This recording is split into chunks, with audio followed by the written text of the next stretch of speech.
The five-colored phoenix gritted its teeth. It seemed that it could only fight to the death. If it could not recover, then these people could forget about it. When the five-colored phoenix thought of this, it began to chirp. However, this time, the chirping was different from the usual chirping.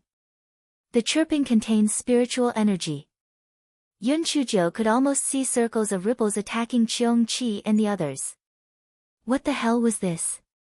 The little black bird in the spiritual beast bag said in surprise, Xiao Hanyo. This is the innate ability of the five-colored phoenix. It intends to perish together with us. Yun Chujiu hurriedly asked, how can we break it? I curse it. I can temporarily stop it from chirping. You let Cheong Chi and the others kill it at this time. You must hit it with one hit. Otherwise, there is really no other way. Okay. After 3 counts, you can curse it. Yun Chujiu finished instructing Xiao Hanyo and shouted at Cheong Chi and the other two, you guys rush towards that mixed fur chicken right now and kill it.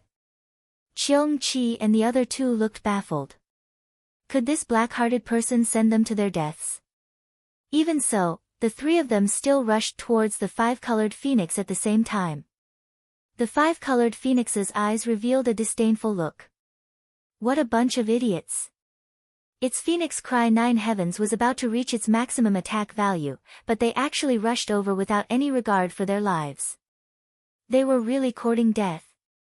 1, 2, 3. The five-colored phoenix suddenly staggered, and its cries stopped abruptly. Almost at the same time, the attacks of the Cheong Chi trio arrived. Hei Xinjiu was not idle either. This fellow was holding a large kitchen knife, sitting on a chopping board, and slashing wildly at the five-colored phoenix's phantom image. This fellow was slashing very hard, because if they did not kill this mongrel chicken, they would all die. The five-colored phoenix wanted to use the phoenix's cry of the 9 heavens, but at this moment, its phantom image was getting fainter and fainter. Just when Hei Xinjiu thought it was going to die, the phantom image suddenly started burning. The scorching flames burned Cheong Chi and Tao Wu until they cried out. However, there was nothing unusual about Hei Xinjiu. Hei Xinjiu was dumbfounded. What was going on? Why did it spontaneously combust? This guy was really environmentally friendly. He had cremated himself. Hei Xinjiu was afraid that this was some trick of the five-colored phoenix. She stared at the burning flames warily. However, after the flames gradually extinguished, an egg appeared on the ground.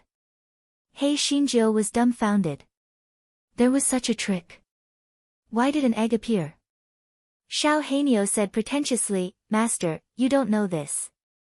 This five-colored phoenix is the only one in the world. Naturally, it won't really die out, so it turned into an egg. Yun Chujiu was still dumbfounded. Since it won't die, it could have just turned itself into an egg. Why did it have to possess it? Master, after it turns into an egg, its spiritual power will be greatly reduced. Just like me, I used to be so awesome, but now I've turned into a weak chicken. Also, after it turns into an egg, although it has a certain amount of inheritance, many things will be forgotten. It's almost the same as dying. Xiao Hanyo explained. Yun Chujiu suddenly understood and looked at the phoenix egg on the ground. She wiped her saliva and said, if that's the case, let's roast this phoenix egg and eat it. I think the taste of this phoenix egg is pretty good. Such a big egg is enough for us to eat. Cheong Chi grinned and said, Little fairy, you are actually willing to eat the phoenix egg. You are really my idol. Unfortunately, I am now a remnant soul, so I can only smell it. At this moment, the phoenix egg on the ground trembled in fear and rolled towards the corner of the wall. Hei Xinjiu, holy shit. The egg had turned into a spirit. Master, this is a phoenix egg after all. It naturally has intelligence. You can either kill it now or keep it. Although it's not as powerful as Xiao Hanyo, it was very big when it was born, and it grew faster than Xiao Hanyo. It's not bad for you to be a mount, said the little black bird. This fellow was very bad. Didn't that damned coquettish slut look down on it and acknowledge the little girl as its master? It would let it become the little girl's spiritual pet as well, and it would be a mount. From now on, it would ride on it every day to do whatever it wanted. Just thinking about it was very satisfying. Hei Shinjo touched her chin. Compared to riding a rabbit and jumping around, riding a phoenix to show off was obviously more impressive. Therefore, Hei Shinjo jumped in front of the phoenix egg. She bared her teeth and pricked her index finger with a needle. Then, she dripped her blood on the phoenix egg. Hei Shinjo followed the hand seal method that Xiao Hanyo had given her and established a contract with the phoenix egg. Xiao Hanyo snickered at the side. It had told her master that the seal formation method was a master pet contract. Wasn't this damned pheasant able to show off in the future? Let's see how it will show off in the future. As the phoenix egg was only an egg, its consciousness was very weak. Hei Shinjo only felt a trace of connection with the phoenix egg and did not feel anything else. On the other hand, the phoenix egg might have already established a contract with Yun Chujo. It touched the tip of Hei Xinjia's toes intimately, acting like a spoiled child. Yun Chujo pursed her lips. It was indeed as if she was dead. If it were the pheasant from before, it would not be so intimate with her. Hei Shinjo put the phoenix egg into the spirit beast bag, then, Cheong-chi opened his mouth and howled, "Little fairy, I want to be with you too. I want to be with you too. Unfortunately, I don't have a body. SOB, SOB, sob. Why am I so miserable?" Tao Wu did not make a sound, but he was obviously very lonely. They were ancient ferocious beasts in the past, but now they were struggling to survive. They could only come out to breathe in such a place with a formation. It was so depressing. Hei Shinjo frowned. "I did get the formation of the Great Void Soul Repairing Formation in the Hall of Talents, but I can't read all the ancient characters on it." Hei Shinjo slapped her thigh. Wasn't this a good opportunity? Therefore, she quickly let Fu Ao and the other two out and asked them to help her read the formation of the Great Void Soul Repairing Formation. Yun Chujo frowned as she listened. The Great Void Soul Repairing Formation was not too difficult to learn, but the core of the formation had to be located in an extremely cold place. If this was in the immortal Yuan continent, she could use the 100,000 feet deep ice abyss as the core of the formation. However, where could she find an extremely cold place in this towering continent? However, no matter what, she finally had some clues. In the future, when she encountered a suitable opportunity, she could help these remnant souls to repair their souls. However, the corpses of the ancient cultivators had been placed with a restriction. He had to think of a way to remove the restriction first. "You too, even if I can restore your souls, what if you don't have a body?" Yun Chujo looked at Cheong-chi and Tao Wu. Cheong-chi pursed his lips. "Little fairy, you underestimate us ancient ferocious beasts. As long as our souls are solid enough, we can give birth to new shells. Little fairy, you'd better hurry up and find that dog shit land of extreme cold. That way, we'll be able to collude with each other sooner. I can't wait to help the villain." "Hey Shinjo, damn it, if you can't speak, then don't speak. You're the wolf, you're the wolf." Hei Shinjo glared at Cheong-chi. She did not expect Cheong-chi's huge head to turn red. "Little fairy, when you look at me like that, I feel numb all over. I'm going to faint from happiness." Hei Shinjo felt that if she did not put away this idiot, her worldview would explode. With such a weirdo by her side, even a good person would be corrupted. After Yun Chujo put away Cheong-chi and Tao Wu, the little black bird glared at Xiao Hanyo and cursed, "Bah! That bastard Cheong-chi. Master, I'm telling you, it's not a good thing. Even if you find an extremely cold place, don't let it take out its shell. Otherwise, it will ruin your reputation." Yun Chujo looked at the little black bird with a faint smile. "Xiao Hei, why didn't you scold it in front of Cheong-chi just now?" Xiao Hanyo shrunk its neck. "I'm not afraid of it. I'm afraid of hurting it too much. After all, it's already so pitiful. If I hurt it again, what if it commits suicide?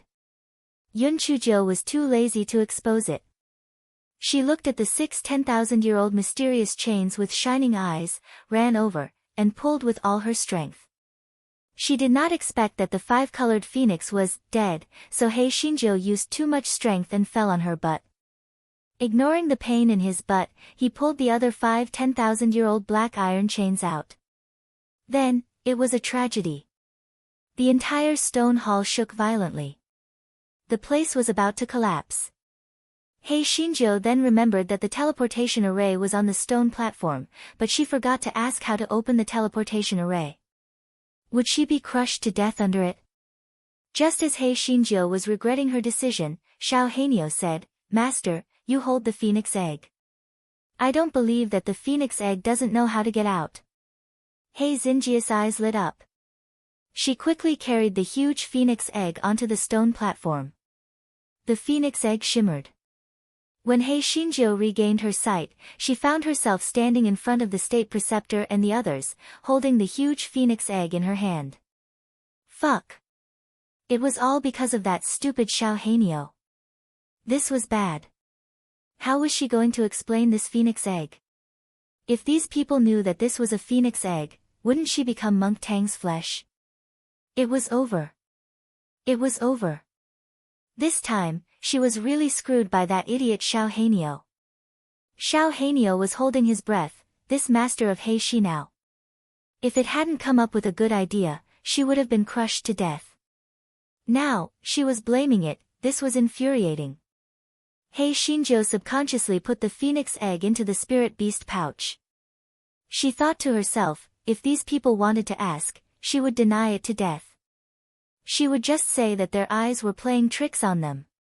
At this moment, the altar under He Xinjiu's feet also began to tremble violently. It was obvious that it was about to collapse. He Xinjiu hurriedly jumped down from the altar. She did not want to be buried alive. In the blink of an eye, the altar disappeared in front of everyone, leaving only a bare empty space. Everyone was shocked by the unexpected turn of events, and no one said anything for a moment. He Xinjiu's heart was in a mess. It was over. It was over. The altar had disappeared, and people had discovered the phoenix egg. She would definitely be beaten up later. Why was her life so miserable? After a long while, the national master asked with a sorrowful expression, "Yun Chuzhou, what did you do? Why did the altar disappear? Did you offend the divine phoenix?" Yun Chuzhou blinked her eyes. This old fraud actually did not mention the phoenix egg. Could it be that they did not see the phoenix egg that she was holding? He Xinjiu rolled her eyes and clapped happily. "State preceptor, you have the exact opposite. The divine phoenix likes me very much and asked me to be its messenger. Also, it said that it was going to wake up completely after so many years of devout worship. Therefore, it had to concentrate on its cultivation. That's why it removed the altar so that no one would disturb it." The imperial tutor and everyone were skeptical. Was that really the case? Yun Chuzhou picked the shortest and darkest phoenix feather and held it in her hand. Then, she said, "The divine phoenix was afraid that you wouldn't believe me, so it asked me to give this phoenix feather to the imperial tutor." The imperial tutor took the phoenix feather in disbelief. He felt the residual pressure on the feather and knelt on the ground with a plop. He said excitedly, "It's really the divine phoenix feather. Our divine phoenix is about to awaken. God bless our East Phoenix Kingdom." Saint Martial Emperor and the others also knelt down one after another with excited expressions on their faces. He Xinjiu laughed in her heart. These people were simply superstitious. She thought that they would have to go through a lot of trouble, but she did not expect that they would be dismissed with just a broken feather. If they knew that the divine phoenix had become her mount in the future, wouldn't they be so shocked that their eyeballs would fall out? Just as He Xinjiu was secretly pleased with herself, the national master said again, "Miss Zhou, the divine phoenix is looking for you to convey this matter." Yun Chuzhou nodded. "That's right. In addition, the divine phoenix has also given me a secret mission, but I can't tell you. When the time is right, I will naturally tell you. Although the imperial tutor was very curious about the so-called secret mission, out of respect for the divine phoenix, he did not dare to ask further. He continued, Miss Jiu, if you need my help, feel free to look for me. Yun Chujo nodded her head pretentiously. Then thank you, imperial tutor. This fellow was so proud in her heart. After this incident, not only did she not die, she even got a phoenix egg. Moreover, she was now the messenger of the divine phoenix. With the imperial tutor's protection, who would dare to provoke her? Princess Shiyu could not suppress the jealousy in her heart. On what basis? On what basis was this country bumpkin chosen by the divine phoenix? On what basis did she steal all of her limelight the moment she returned?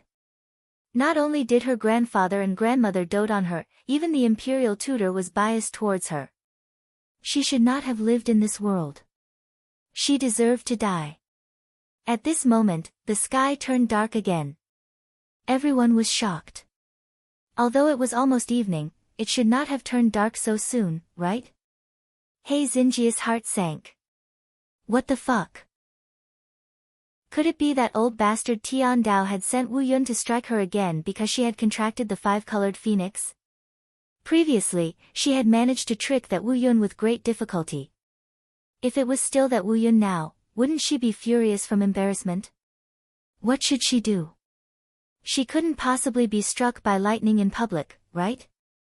The guy rolled his eyes and said, I'm going out of the city to take care of some matters now. Don't follow me. Otherwise, if the divine phoenix were to punish me, I won't be able to do anything about it. The national master hurriedly said, Don't worry, Miss Jiu. No one dares to ruin your business. Please do as you please. Hei Xinjiu nodded in satisfaction. Then, she hopped out of the divine hall, rode on the giant rabbit, and ran out of the city. The imperial preceptor looked at the crowd and said, Let's go. After everyone had left, Saint Martial Emperor said to the imperial preceptor, is what Yun Chujo said true? Is the divine phoenix really going to wake up? The imperial preceptor held the phoenix feather in his hand and said, Yun Chujo shouldn't have the guts to lie. Besides, if it wasn't for the divine phoenix's instructions, where would Yun Chujo get the divine phoenix feather? How could the altar disappear? Saint Martial Emperor thought that it made sense. Yun Chujo was only a little girl at the 8th level of the spiritual space realm, so it was impossible for her to have such an ability. Moreover, according to the prophecy, Yun Chujo would be the master of the divine phoenix. Therefore, it made sense for the divine phoenix to choose her as its messenger. Perhaps, after the divine phoenix woke up, it would really recognize her as its master. When Saint Martial Emperor thought of this, his heart was moved. Naturally, the master of the divine phoenix could not let others take advantage of him. Previously, Lao Wu seemed to want to marry Yun Chujo, so he might as well agree to it. After Princess Shiyu left the divine hall, she did not return to King Yun's residence. Instead, she followed the crown prince to the crown prince's residence. Your Highness, I didn't expect my 9th sister to actually become the divine phoenix emissary. If I had known earlier, I would have advised you not to reprimand her. Princess Shiyu said with a sigh. The crown prince's face was gloomy. How could that bitch be the divine phoenix emissary? I think there must be a problem. Your Highness, although I don't really believe it, the imperial tutor has already acknowledged her. You should give in to her in the future. After all, she is already the divine phoenix emissary now. When the crown prince heard Princess Shiyu's words, his expression instantly became even more unsightly. What divine phoenix emissary? I think she is just spouting nonsense. There's also the imperial tutor. He always thinks he is so amazing. Even my father has to obey his every word. I have long wanted to kill him. Princess Shiyu quickly covered the crown prince's mouth with her hand. Your Highness, be careful. If the emperor finds out about this, he will blame you. The crown prince also knew that he had misspoken. He held Princess Shiyu's hand and said, I was also angry for a moment, so I said the wrong thing. When I thought of that slut becoming the divine phoenix emissary, I was furious. Princess Shiyu nodded and said as if it was unintentional, Your Highness, what do you think that slut is doing outside the city? Could it be that the divine phoenix wants her to find some treasure? The crown prince's expression changed. Perhaps it was really like that. Otherwise, that slut wouldn't have refused to let people follow her. The divine phoenix's treasure must be a rare treasure. It might even be a divine weapon. The more the crown prince thought about it, the more excited he became. He said to Princess 11 Shiyu, I'm a little tired. You can go back first. Princess Shiyu nodded obediently. After bowing, she turned around and left the crown prince's residence. Princess Shiyu's eyes were filled with scheming. The crown prince would definitely send people to kill and steal the treasure when he saw money. Yun Chujio, do you think that you can rest easy after becoming the divine phoenix emissary? Stupid. After Princess Shiyu left, the crown prince called his guard commander Liao Sheng over. Immediately bring people to ambush outside the city. Once that Yun Chujio comes back, kill her on the spot and hand her storage ring to me. Liao Sheng said with difficulty, Your Highness, isn't that Yun Chujio the divine phoenix emissary? Do you really want to kill her? If you don't want to die, just do as I tell you, said the prince with a gloomy face. Liao Sheng did not dare to say more. Compared to an illusory divine phoenix emissary, he was still more afraid of the hands of the power of life and death of the crown prince. Immediately, with people hurriedly out of the crown prince's residence, rushed to the city to set up an ambush. At this time, the sky has been completely dark down, large chunks of Wu Yun began to gather. Wu Yun in the sky saw He Xinjiu riding on a rabbit and almost vomited blood. Damn it! This stinky girl actually pretended to be dead during the day. She actually shamelessly contracted the five-colored phoenix, she was really courting death. The pressure was getting stronger and stronger, and the giant rabbit couldn't take it anymore. He Xinjiu had no choice but to put it into the spirit beast pouch. He Xinjiu looked up at the Wu Yun in the sky. Damn it, it was really unlucky. It was still the same Wu Yun in the day. However, why was this Wu Yun trembling all the time? Could it be because he was very excited to see her again? If Wu Yun knew He Xinjiu's thoughts, he would probably be so angry that he would vomit blood. Fuck, he was angry. Angry. He Xinjiu pondered in her heart. She had already deceived this stupid Yun once. She reckoned that it would not work if she continued to play dead. What should she do? Before this fellow could think of a way, Wu Yun in the sky could not wait to strike her. Boom! Boom! Boom! The heavenly lightning struck He Xinjiu continuously, as if it wanted to kill her immediately. When He Xinjiu couldn't take it anymore, she had no choice but to release De Hua. When Wu Yun first saw the piglets in the sky, he had a disdainful look on his face. He thought to himself, these weaklings couldn't even take a heavenly lightning strike, how could they be embarrassed to release it? However, when a bolt of lightning struck, those piglets indeed died, but De Hua appeared out of nowhere. Wu Yun was dumbfounded. What the hell is this? Why does this smelly girl have so many strange things in her hands? Even so, Wu Yun did not put De Hua in his eyes. He felt that although this thing was quite big, it could not withstand one bolt of lightning. However, 1, 2, 10 bolts of lightning passed. Although the giant purple pig had become much fainter, it still did not dissipate. Wu Yun was furious. Could it be that its ability had deteriorated? Not only could it not kill a little girl, but it could also not kill a bird, a Xiao Mogu, and a spiritual boar. Finally, another 3 bolts of lightning struck, and De Hua finally dissipated. Wu Yun just couldn't speak, or else he would definitely laugh 3 times, damn it. That damned giant pig was finally dead. Then, Wu Yun discovered that that damned little girl had released a group of spirit power piglets. When it hacked those piglets to death, De Hua lazily appeared once again. Fuck. He couldn't bully Yun like this. They were all one-time use, but this damnable giant purple pig was using it endlessly. It was too fucking angry. Wu Yun could be considered to be competing with De Hua, continuously hacking. Although for the time being, He Xinjiu had the upper hand, but this fellow's heart was very worried. Every time she released De Hua, she would consume a lot of spiritual power. If this continued, she would not be able to hold on for long. Moreover, this Wu Yun seemed to carry a lot of the power of lightning, and she could not withstand it at all. It would be great if there was a place to hide, but where could she hide? It was definitely impossible to return to An City. First of all, there was no divine weapon or place that could withstand the heavenly lightning. Moreover, if people saw her being struck by the heavenly lightning like this, she was afraid that her divine phoenix emissary would not be able to survive. After an hour, the spiritual power in He Xinjia's body was completely exhausted. She could no longer release De Hua. Wu Yun in the sky was very proud.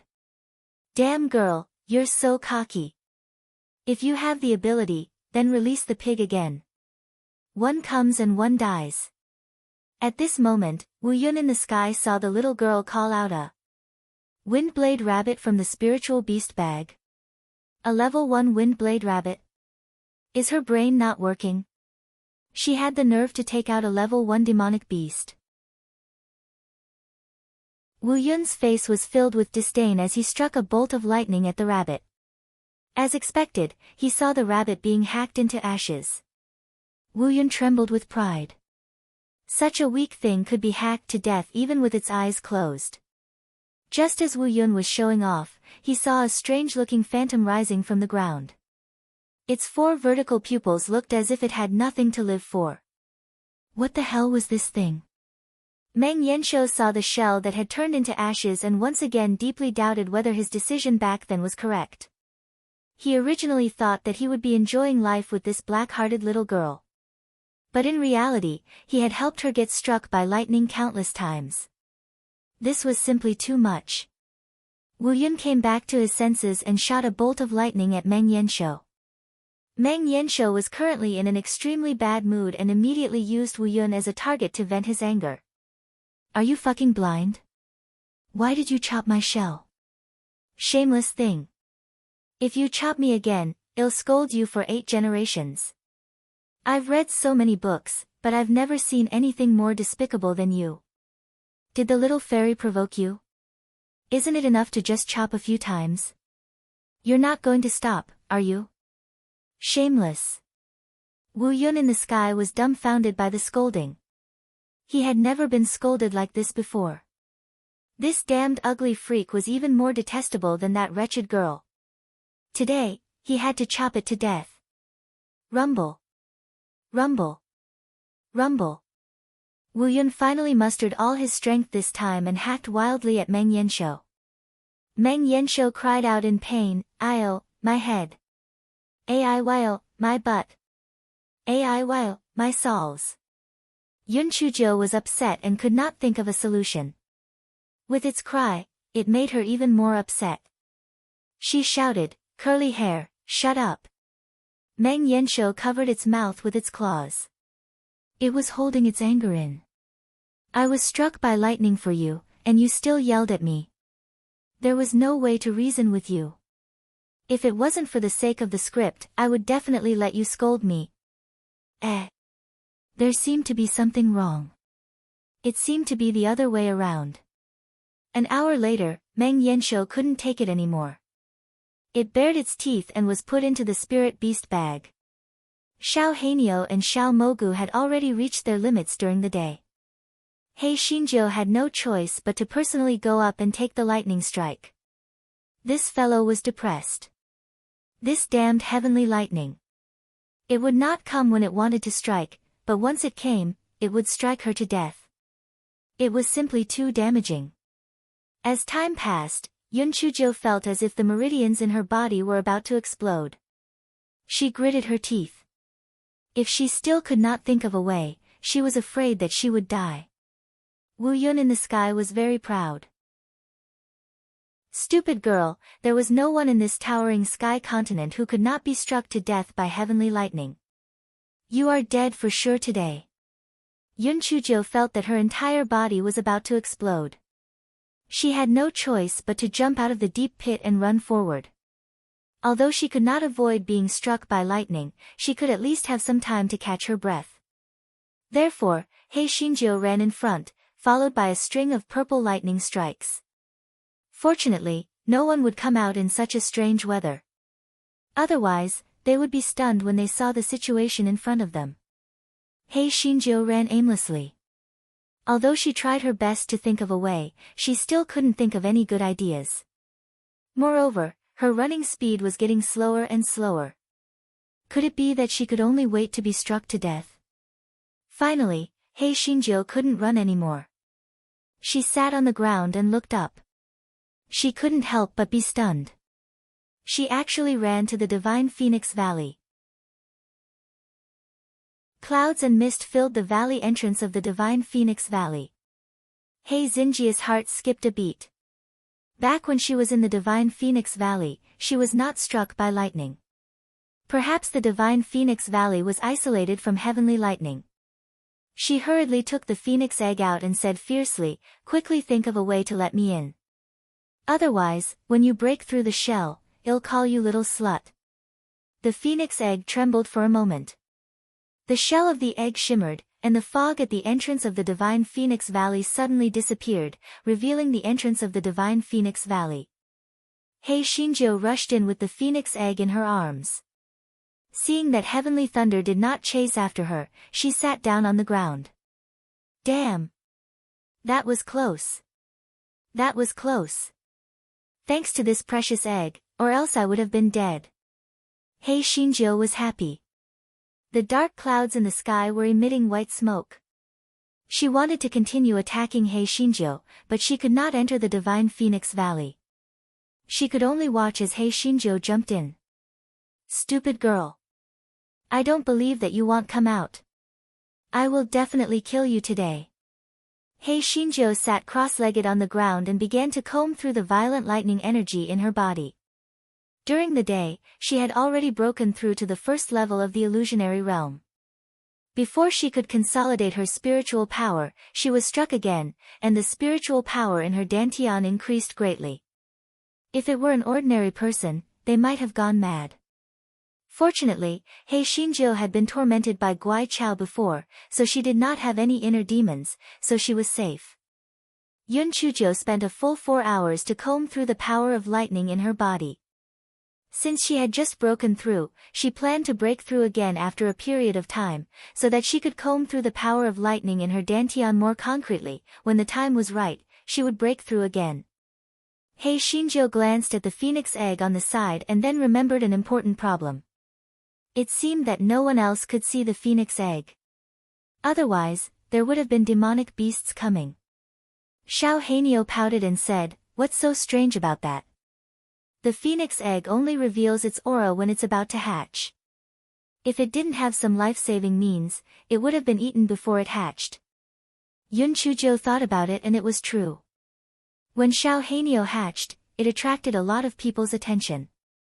No one knew about the phoenix egg before. That's not right, Xiao Hei. Then why can I see this phoenix egg? When it didn't recognize its master, I could see it too. And you and Cheong Chi can see it too? Yun Chujo asked in confusion. We have noble status, so we can naturally see it. As for you, master, perhaps it's because of the heavenly lightning spirit root. Xiao Hanio said with some uncertainty. There were too many mysteries surrounding this black-hearted master. It was impossible to deduce with common sense that she was a pervert. Yun Chujo didn't ask too much. This fellow felt that it was rare for him to be struck by lightning. Now that he was more or less sorted out, he could go out and be struck again. Therefore, this fellow hugged the phoenix egg and said, "Little baby, open the exit." "Master, I'm going out to be struck by lightning." The phoenix egg shone again. Just as Hei Xinjiu left the Divine Phoenix Valley, several bolts of heavenly lightning struck down on Hei Xinjiu. Hei Xinjiu was fine, but she realized later that several bolts of heavenly lightning had struck the phoenix egg in her hands. Hey Xinjia's head buzzed. It was over. The phoenix egg that she had picked up with great difficulty was about to turn into a roasted egg. Just as He Xinjiu was feeling regretful, she realized that the phoenix egg in her hands trembled. It seemed to be very happy. Just as He Xinjiu was in a daze. Xiao Hanio pouted and said, "Master, are you stupid? When I first broke my shell, I was struck by many lightning bolts with you. Although this weakling can't be compared to me, she won't die after being struck by a few lightning bolts." Yun Chujiu finally understood. However, she didn't dare to take the risk. If she were to be struck by a few more lightning bolts and turned into roasted eggs, it would be terrible. Therefore, she quickly put away the phoenix eggs. Now that He Xinjiu had the divine Phoenix Valley, she suddenly felt more confident. This guy was so cocky that he could shine with just a little sunshine. Hey! You idiot in the sky, listen up. If you don't want to embarrass yourself, get out of here. Otherwise, I will scold you until you can't even find the north. I have never seen such a stupid Yun. During the day, I played a trick on you, but you were fooled. How can you be so stupid? You are not the stupidest among all the Wu Yun, are you? Why are you trembling? Did you do something wrong that made you feel guilty? The dark clouds in the sky were twitching in anger. How could such a pervert appear in the sky-high continent? No matter what, she had to be struck to death today. The dark clouds kept striking at her violently. He Xinjiu was confident now. She even roasted a few spiritual potatoes in a good mood and ate them while being struck by lightning. Wu Yun was so angry that he almost fainted. He had never seen a human who looked down on lightning like this. This guy was not human at all. Wu Yun hacked for a whole night. Not only did he not kill He Xinjiu, he was even more active. Wu Yun was so angry that he burst into tears. It was raining cats and dogs. No one bullied Yun like this. This pervert was too angry. Woo, just you wait. I'll go back and find help. If I can't kill you, I'm not Yun. Wu Yun floated away while trembling. He Xinjiu pursed her lips and adjusted the power of lightning in her body. Only then did she summon the giant rabbit and return to An City. Since Wu Yun had already floated away, the sky soon cleared up. A rainbow even appeared in the sky. He Xinjiu sighed in her heart.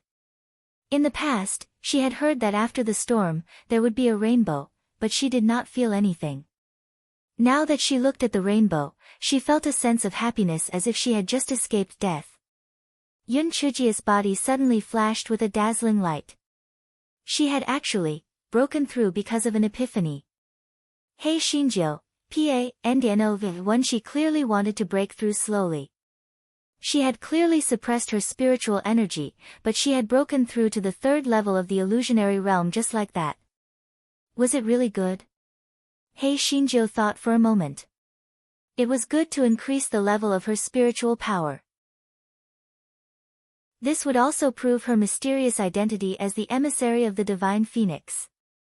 Therefore, she adjusted the hidden spirit ring to the first level of spirit illusion. Liao Sheng, who was lying in ambush not far away, and the guards of the crown prince's residence watched the little girl riding the rabbit, staring at the rainbow in the sky, and suddenly had an epiphany. She had broken through. She had broken through. And she had broken through 2 levels at once? Liao Sheng had never wanted to kill Yun Chujiu in the first place. After all, she was the messenger of the divine phoenix. Now that he saw the situation, he was even more anxious to retreat. He took out the voice transmission talisman and told the crown prince about Yun Chujia's epiphany. He did not expect the crown prince's tone to be even more ruthless. Kill her, or else you won't have to come back. Liao Sheng had no choice but to make a gesture to everyone. Once Yun Chujiu entered the ambush, he would immediately kill her. Liao Sheng saw that Yun Chujiu was about to enter their ambush, but he realized that the big rabbit had stopped moving. He Xinjiu jumped down from the big rabbit and pointed at the rainbow in the sky. Dazhuang, look at this rainbow. It's so special. There are 7 colors. Liao Sheng and the rest, who were hiding in the dark, twitched their eyes. Wasn't that obvious? Of course, the rainbow had 7 colors. Dazhuang, look. The rainbow is curved like a bridge. Liao Sheng and the others were already at their wits' end. It was like a wooden stake. Dazhuang, I've been saying nice things to you. You have to experience it properly. That's how I had an epiphany just now.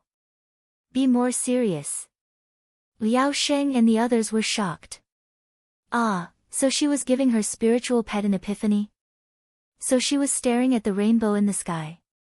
Everyone's faces were filled with excitement. Oh God, an epiphany was a rare opportunity. They couldn't waste such an opportunity. Thus, Liao Sheng and the rest raised their heads to look at the rainbow in the sky.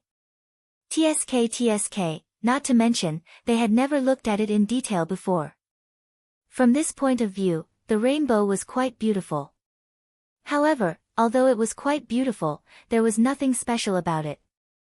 At this moment, they heard Yun Chuzhou say, Dazhuang, you have to close your eyes and feel it. You have to calm down and focus your mind. Slowly, you will be able to gain some enlightenment. Liao Sheng and the rest subconsciously closed their eyes as well. Their minds were filled with a curved rainbow. Just as they were fully focused on comprehending it, they felt a gust of wind pass by. An ominous premonition immediately rose in their hearts. They hurriedly opened their eyes and saw Yun Chuzhou riding on a giant rabbit and running far away. Damn it! They had been tricked. They had been tricked. Liao Sheng stomped his feet. What are you waiting for? Chase after her. If she returns to An City alive, we will be dead for sure. He Xinjiu saw that Liao Sheng and the others were moving very fast, so she simply kept the giant rabbit and ran forward with all her might. Liao Sheng and the others were gnashing their teeth in anger. They had been tricked just like that. It was a great humiliation. It was really strange. How did Yun Chuzhou discover them? And how did she run so fast? Seeing that Yun Chuzhou was getting farther and farther away from them, Liao Sheng's heart sank. Oh no! It seemed that he couldn't catch up with her. He would inevitably be punished when he went back. At this moment, another group of masked men appeared in front of He Xinjiu. He Xinjiu's footsteps came to an abrupt halt. This fellow's heart was like a baying dog. He did not know if these two groups of people were in cahoots. Who exactly wanted to kill her? Yun Chuzhou simply did not run away. Damn it, Xiao He could now use the nirvana fire. At worst, he could burn all these people to death, leaving none alive. The little black bird in the spirit beast bag shivered. Did Master Xiao Hanio misunderstand something? It could use the nirvana fire, but there were dozens of people in total. It could not be burned to death even if it vomited blood. Liao Sheng was also very puzzled. Who were the people in front? Could it be that the crown prince sent another group of people? But no matter who they were, as long as everyone had the same goal, it did not matter. Everyone looked at the calm and composed He Xinjiu. She was surrounded by so many people, but there was not a trace of nervousness on her face. Could it be that she had a trump card? Yun Chuzhou chuckled and said, although I am the divine phoenix emissary, you don't have to come here to visit me, right? I appreciate your kindness. Move aside, I want to go home for dinner. Whether it was Liao Sheng and the others or the people in front of them, they were all dumbfounded. This Yun Chuzhou was too shameless. The masked man in the front said coldly, Yun Chuzhou, don't flatter yourself. You're dead today. Go. Kill her. Wait. Aren't you afraid of being punished by the divine phoenix if you kill me? He Xinjiu straightened her back and said arrogantly. The masked men obviously paused for a moment, but they still rushed toward He Xinjiu. At the same time, Liao Sheng waved his hand, and the people from the crown prince's mansion also rushed towards He Xinjiu. He Xinjiu had no choice but to activate the jade pendant that the old prince gave her. Her body immediately shone with light. Hei Xinjiu thought to herself, this jade pendant that grandfather gave her looks pretty good. Just as Hei Xinjiu was about to release De Hua, she heard someone shouting in the distance, "Stop! Who are you people?" Hei Xinjiu stretched her neck and took a look. In her heart, she immediately raised Yun Zikin's status by a few levels. My good fifth brother. You came at just the right time. Behind Yun Ziqin, there were over 100 imperial guards from the Yun mansion. They quickly rushed to the front of the crowd. Liao Shen was the first to run away with his men. When the people blocking the way saw that the situation was not right, they also fled in panic. Yun Chuzhou put her hands on her hips and shouted at the back of those people, "Today is your lucky day. I let you live.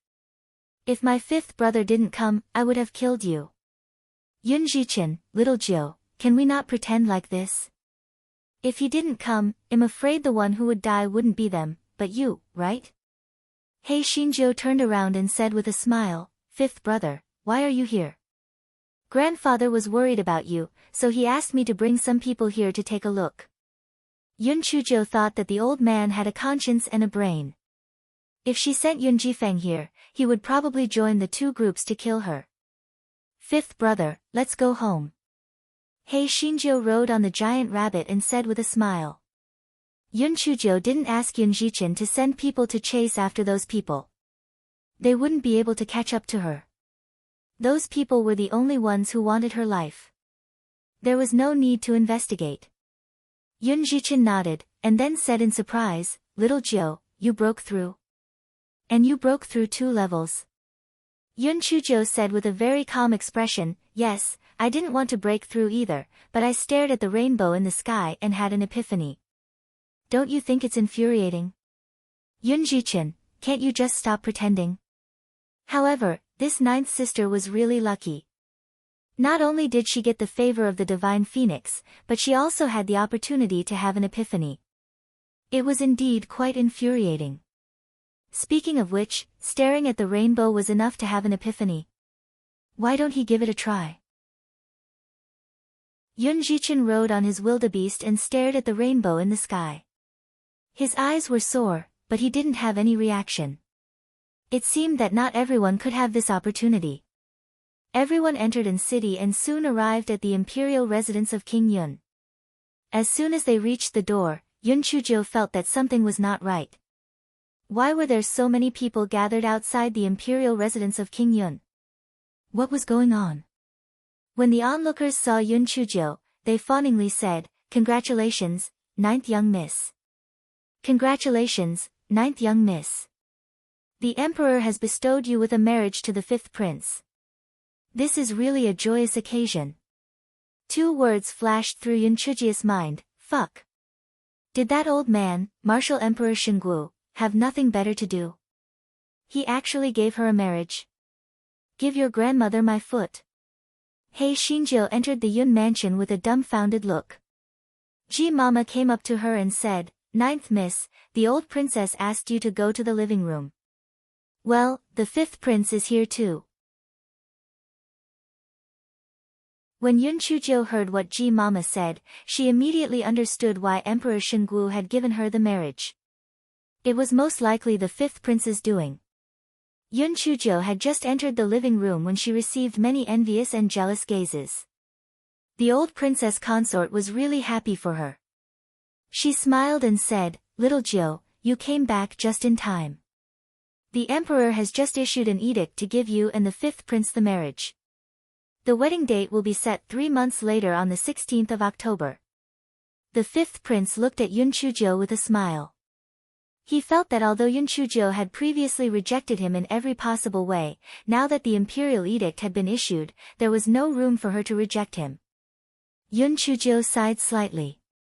"Grandmother, I'll tell you the truth. One of the conditions for me to become the divine phoenix emissary is that I can't get married for the rest of my life, so I can only give up on this marriage." Hei Xinjiu did not even bother to draft out her lies. Anyway, after Di Baiming came out, she did not plan to stay in the Yun family anymore. Whatever bullshit divine phoenix emissary, she could be whoever she wanted to be. The old consort stood up in shock. What? Never get married for the rest of her life? Why would the divine phoenix propose such a condition? The rest of the people also looked at Yun Chuzhou suspiciously. That's right, why would the divine phoenix propose such a condition? Yun Chuzhou spread her hands. I don't know either. Maybe the divine phoenix has always been single, so it doesn't like to see others in pairs. I didn't dare to disobey the divine phoenix's orders, so I could only swear a poison oath in front of it. If I disobeyed it, I would be struck by lightning and die a horrible death. The old princess sat on the chair dejectedly. The oath was easy to say. After all, it was not a blood oath, but the divine phoenix's orders could not be disobeyed. If the divine phoenix was blamed, then it would be the destruction of her family. Pan DN0VE1 C.M. The gazes of Yun Shiluo and the others immediately turned into gloating. Initially, they were envious and jealous that this country bumpkin could marry the fifth prince, but they did not expect her to be an old lady for the rest of her life. How pitiful! The fifth prince's expression instantly darkened. He did not know whether this was really the divine phoenix's orders or Yun Chuzhou's excuse of not wanting to marry him. The fifth prince gritted his teeth. Since she said so, then he would see if she would marry someone in the future. If she was lying, he would not forgive her. The old prince saw that the fifth prince's expression was very ugly, so he could only smooth things over. Your Highness, this is something that cannot be helped. Later, I will personally meet the emperor and tell him the reason for this matter. The fifth prince took a deep breath and then said, It's all right. Let's just do as the divine phoenix says. I still have other matters to attend to, so I'll take my leave now. I'll have to trouble Miss Jo to come out for a moment. I have something to say to you. Yun Chuzhou was 100 times unwilling, but she could not refuse, so she followed the fifth prince out of the reception hall. The fifth prince looked at her with deep affection, then he said, Miss Jo, although the divine phoenix forbade you from getting married, it did not forbid you from dating a man. How about this? We can get along normally in the future. At worst, I won't take a wife in the future, and my position as the first wife will always be vacant for you. Yun Chuzhou, what he said was really touching. The first wife will always be vacant for her. So it meant that she could take in any concubine she wanted? Yun Chuzhou said indifferently, Fifth Prince, I appreciate your kindness. Forgive me for not being able to accept your kindness. As the divine phoenix emissary, I want to be pure-hearted, have few desires, so you'd better find another good marriage. The fifth prince's expression was a little ugly, but he still said, Ninth miss, you might not be in a good mood today. We'll talk more in the future. Goodbye. Yun Chuzhou looked at the fifth prince's back and really wanted to shout angrily, What the hell do you like about me? Can't I just change it? Yun Chuzhou returned to the living room with her head drooping, but everyone mistakenly thought that she was acting like this because she had missed the engagement with the fifth prince. They couldn't help but gloat over her misfortune. The old princess consort thought the same and felt her heart ache. She said, Little Jo, don't be too sad. Maybe the divine phoenix will change her mind. By the way, you've been back for a while. 3 days later, the Yun family will be paying respects to our ancestors. It's a good time to put your name on the Yun family tree. Seeing that everyone had misunderstood her, Yun Chuzhou decided to make the best of it so that there wouldn't be any more trouble. She said gloomily, Grandma, I got it. Seeing her gloominess, the old princess consort didn't ask any more questions and dismissed everyone. When He Xinjiu returned to the courtyard, she was suddenly full of energy. Shi Hua and Shi Shui helped her wash up, and she lay on the bed to catch up on her sleep. She slept until the evening. After dinner, she remembered the family tree and asked the 2 handmaidens, Grandmother said that she will give me the family tree in 3 days. She also wants to pay respects to the ancestors. Is she going to the ancestral hall? Miss Jo, paying respects to the ancestors is to go to the ancestral mausoleum of Mount Fuyun. Not only are the people from the direct branch going, but the people from the other branches are also going. I was lucky enough to go once. It was a very grand occasion, Xihua said. Yun Chujia's eyes turned cold when she heard about Mount Fuyun. There was still no news of her mother. She did not know if she had been rescued or kidnapped. She was a little smug just now.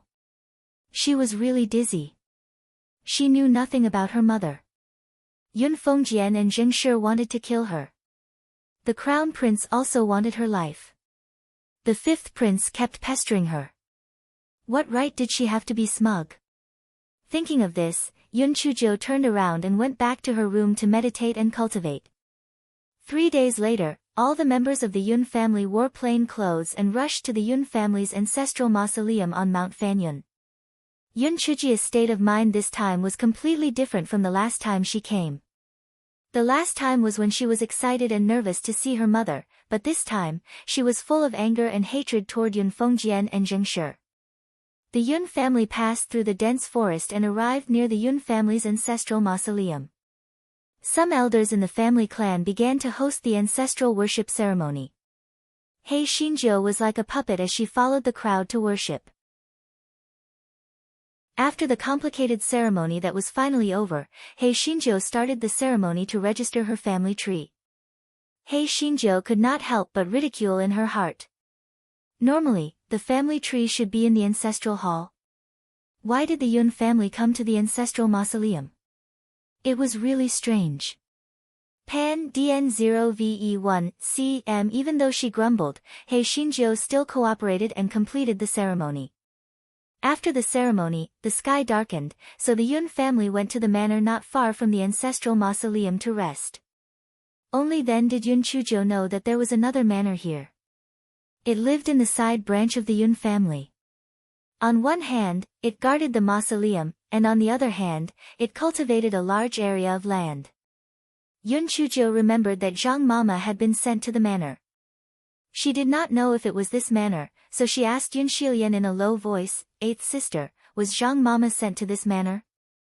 Yun Shilian lowered her voice and said, "How could Zhang Mama, that old slave, be in this manor? I heard that this branch of the mausoleum guard is from the ancestors. It doesn't usually have much contact with our Yun mansion." Yun Chujia's heart slightly moved. An ancestral one. This matter was indescribably strange. Which family would only have a branch that guards the mausoleum?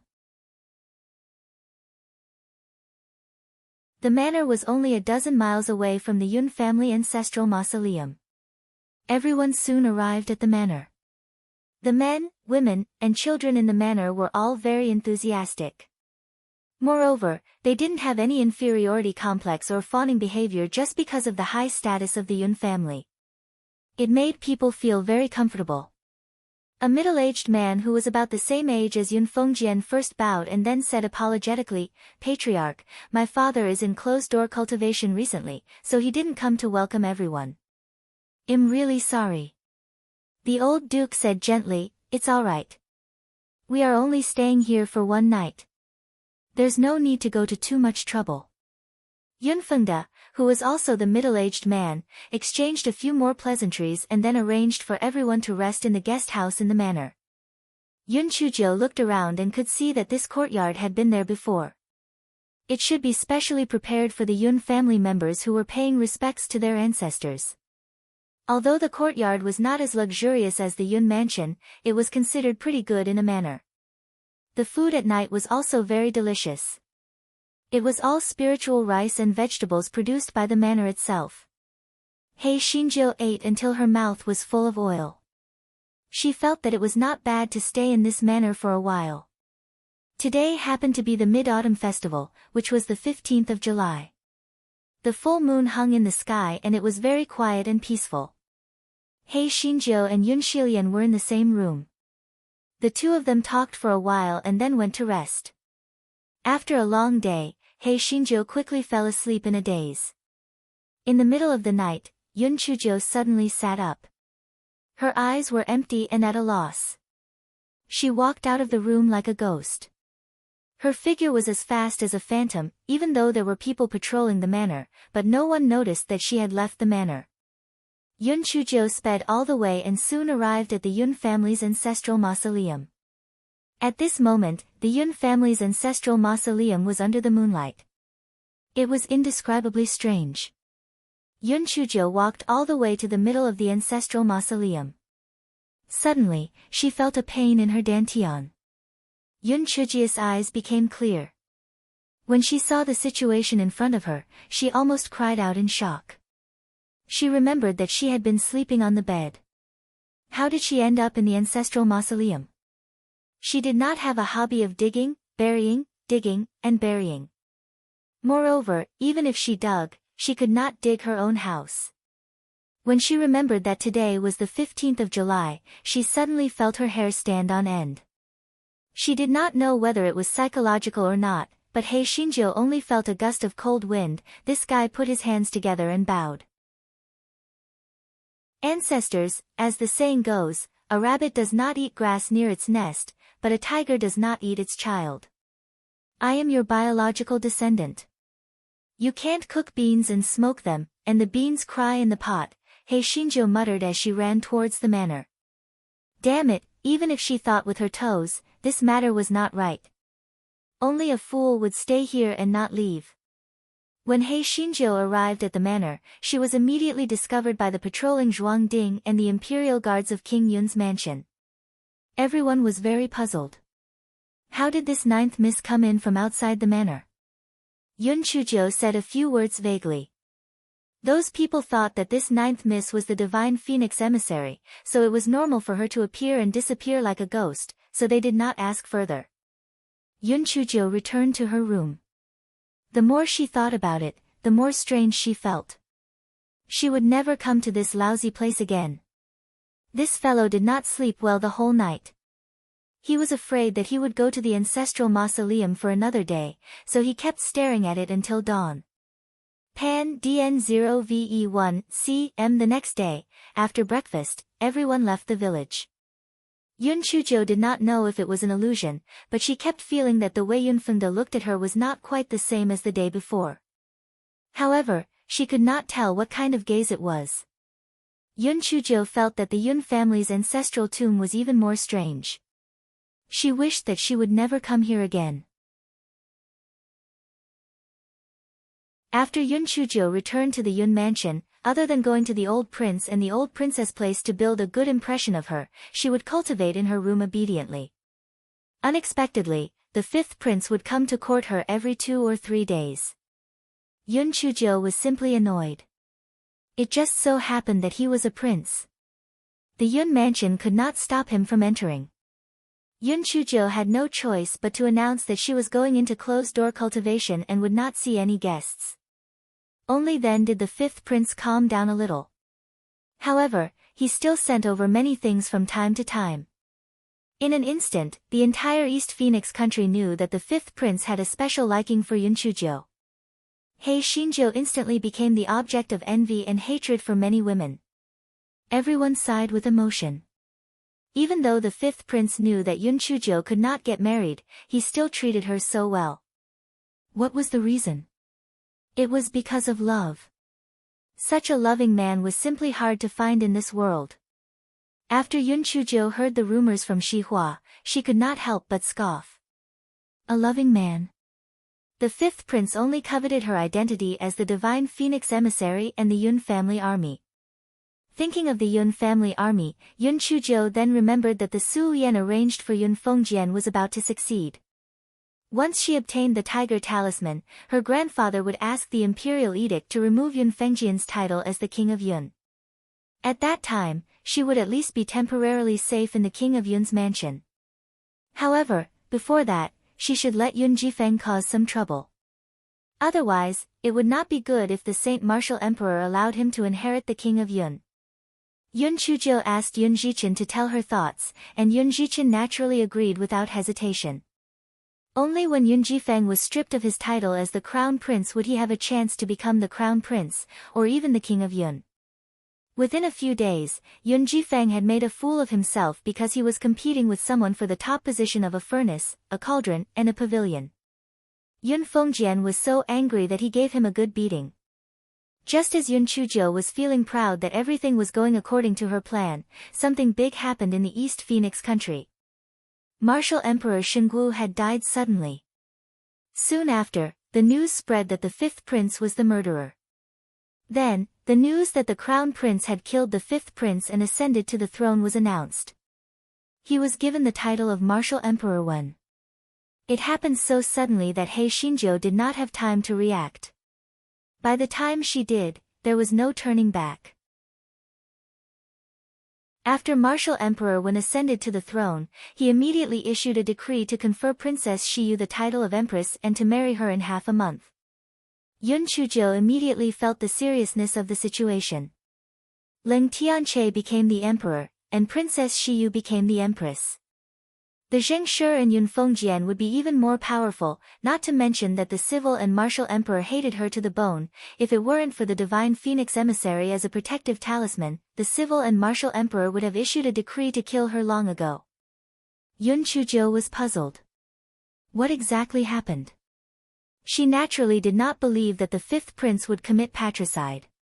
It was highly likely that Leng Tianche had orchestrated it himself. However, Leng Tianche was hot-tempered. How could he be so scheming and ruthless? Who was the one who gave him the idea? Following Princess Shiyu's wedding, the status of the old duke and the old consort in the Yun mansion plummeted. Zheng Shi and Yun Fengjian could not even be bothered to put on a show. Yun Chuzhou felt that if this continued, Emperor Wen Wu and Yun Fengjian would probably make a move against her. She had to turn the passive into the active. Yun Chuzhou found Yun Zhichen. Yun Zhichen sighed again and again. Little Jiu, things happened too suddenly. I think we should cancel our plan. The current emperor is not like the previous emperor. Even if grandfather obtained the tiger talisman, the emperor will not strip away the title of first uncle. If things go wrong, he might even punish grandfather. Yun Chuzhou frowned. Fifth brother, why did Leng Tianche suddenly make a move?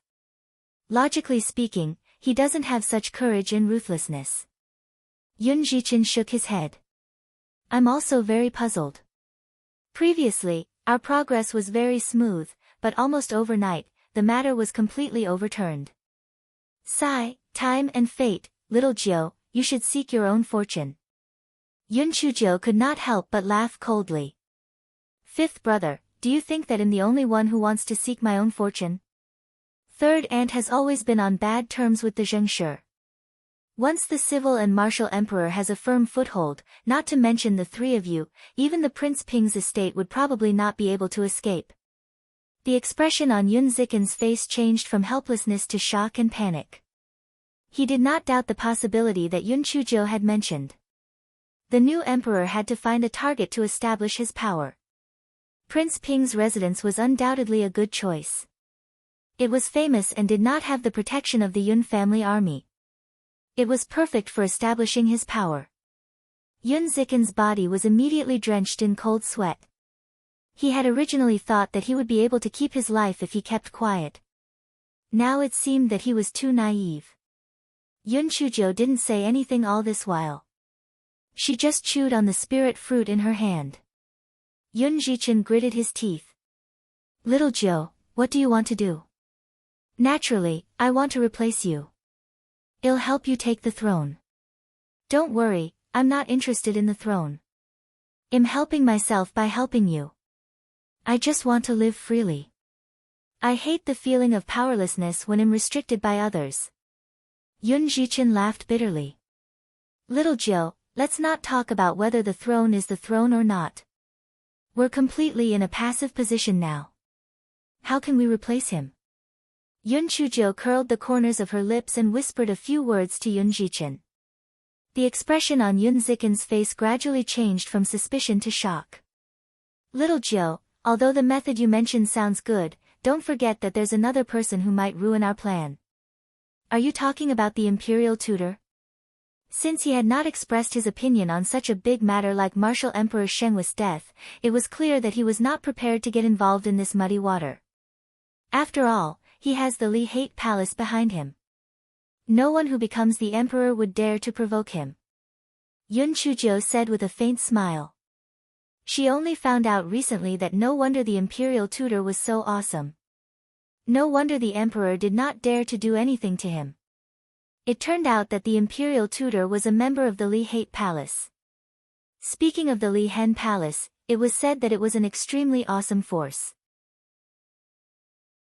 Compared to the Li Hen Palace, the strength of the East Phoenix Kingdom was like the sun and candlelight.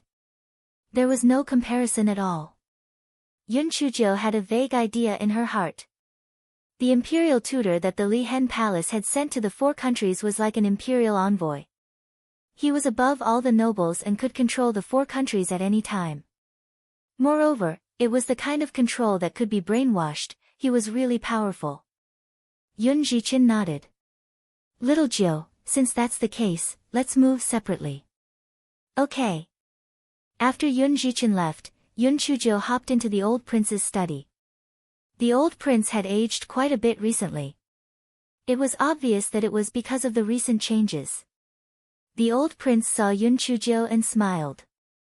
Little Jiu, didn't you just come here this morning? Why are you here again? Yun Chuzhou sighed faintly. Grandfather, I've always wanted to say something to you, but I didn't know how to say it. After thinking about it, it's better for me to say it. The old duke frowned. If you have something to say, just say it.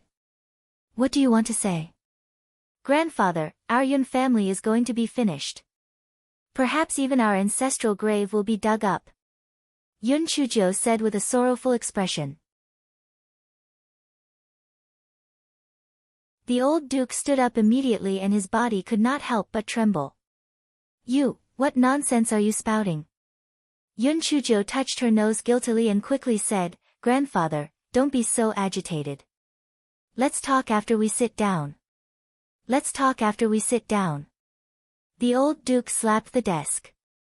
Little Jiu, it's fine if you usually mess around, but if you don't explain it clearly today, I won't forgive you. Yun Chuzhou smiled embarrassedly. Grandfather, I'm usually very obedient. When did I mess around? You didn't mess around. You didn't mess around.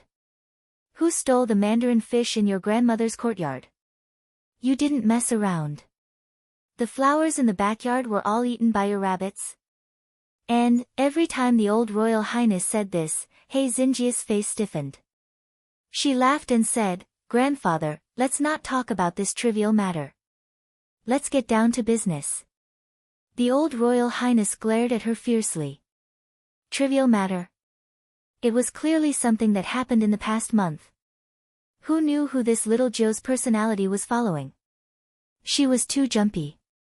Grandfather, what I said just now was not alarmist. This was the result of my careful consideration. Don't think that our Yun family can be said to be like boiling oil in a raging fire. It was extremely popular for a moment, but in fact, it was just a flash in the pan. Whether it was the late emperor or the current civil and martial emperor, they were determined to get the Yun family army. Our Yun imperial residence was a thorn in the emperor's flesh. It was better in the past. After all, you are wise and wise. Even if the late emperor tried to play tricks, you could easily resolve it. Yun Chuzhou stole a glance at the old duke when she said this. She saw that his expression had eased up a little. This fellow thought to himself, as expected, one must put on 1,000 layers of clothing and never put on a flattering act. When it was time to flatter, one must still flatter. Yun Chuzhou continued, but it's different now. The Yun family's army has fallen into uncle's hands. Sooner or later, it will be handed over to cousin Jifeng. You know cousin Jifeng's character and ability. It can be said that it's a long story. When that time comes, coupled with sister Shiyu's support, the Yun family's army will most likely be in the hands of the new emperor. When that time comes, do you think that he will tolerate the Yun residents remaining in the world? When that time comes, if you were to casually accuse the Yun family of treason, not a single member of the Yun family would be able to survive. The Yun family's ancestral mausoleum might not even be preserved. This is to say that in the long run, to say that in the short run, you are aware of the character of first uncle and first aunt. Right now, nothing has happened yet, and they have already treated you and grandmother this way. If in the future, their wings grow strong, or to put it bluntly, If you two left, how would the other branches of the Yun family fare well? Without the new emperor making a move, more than half of our Yun family would be destroyed by them. At that time, not only would our Yun mansion fall apart, but our reputation would also be tarnished. Do you think you are worthy of the ancestors of the Yun family?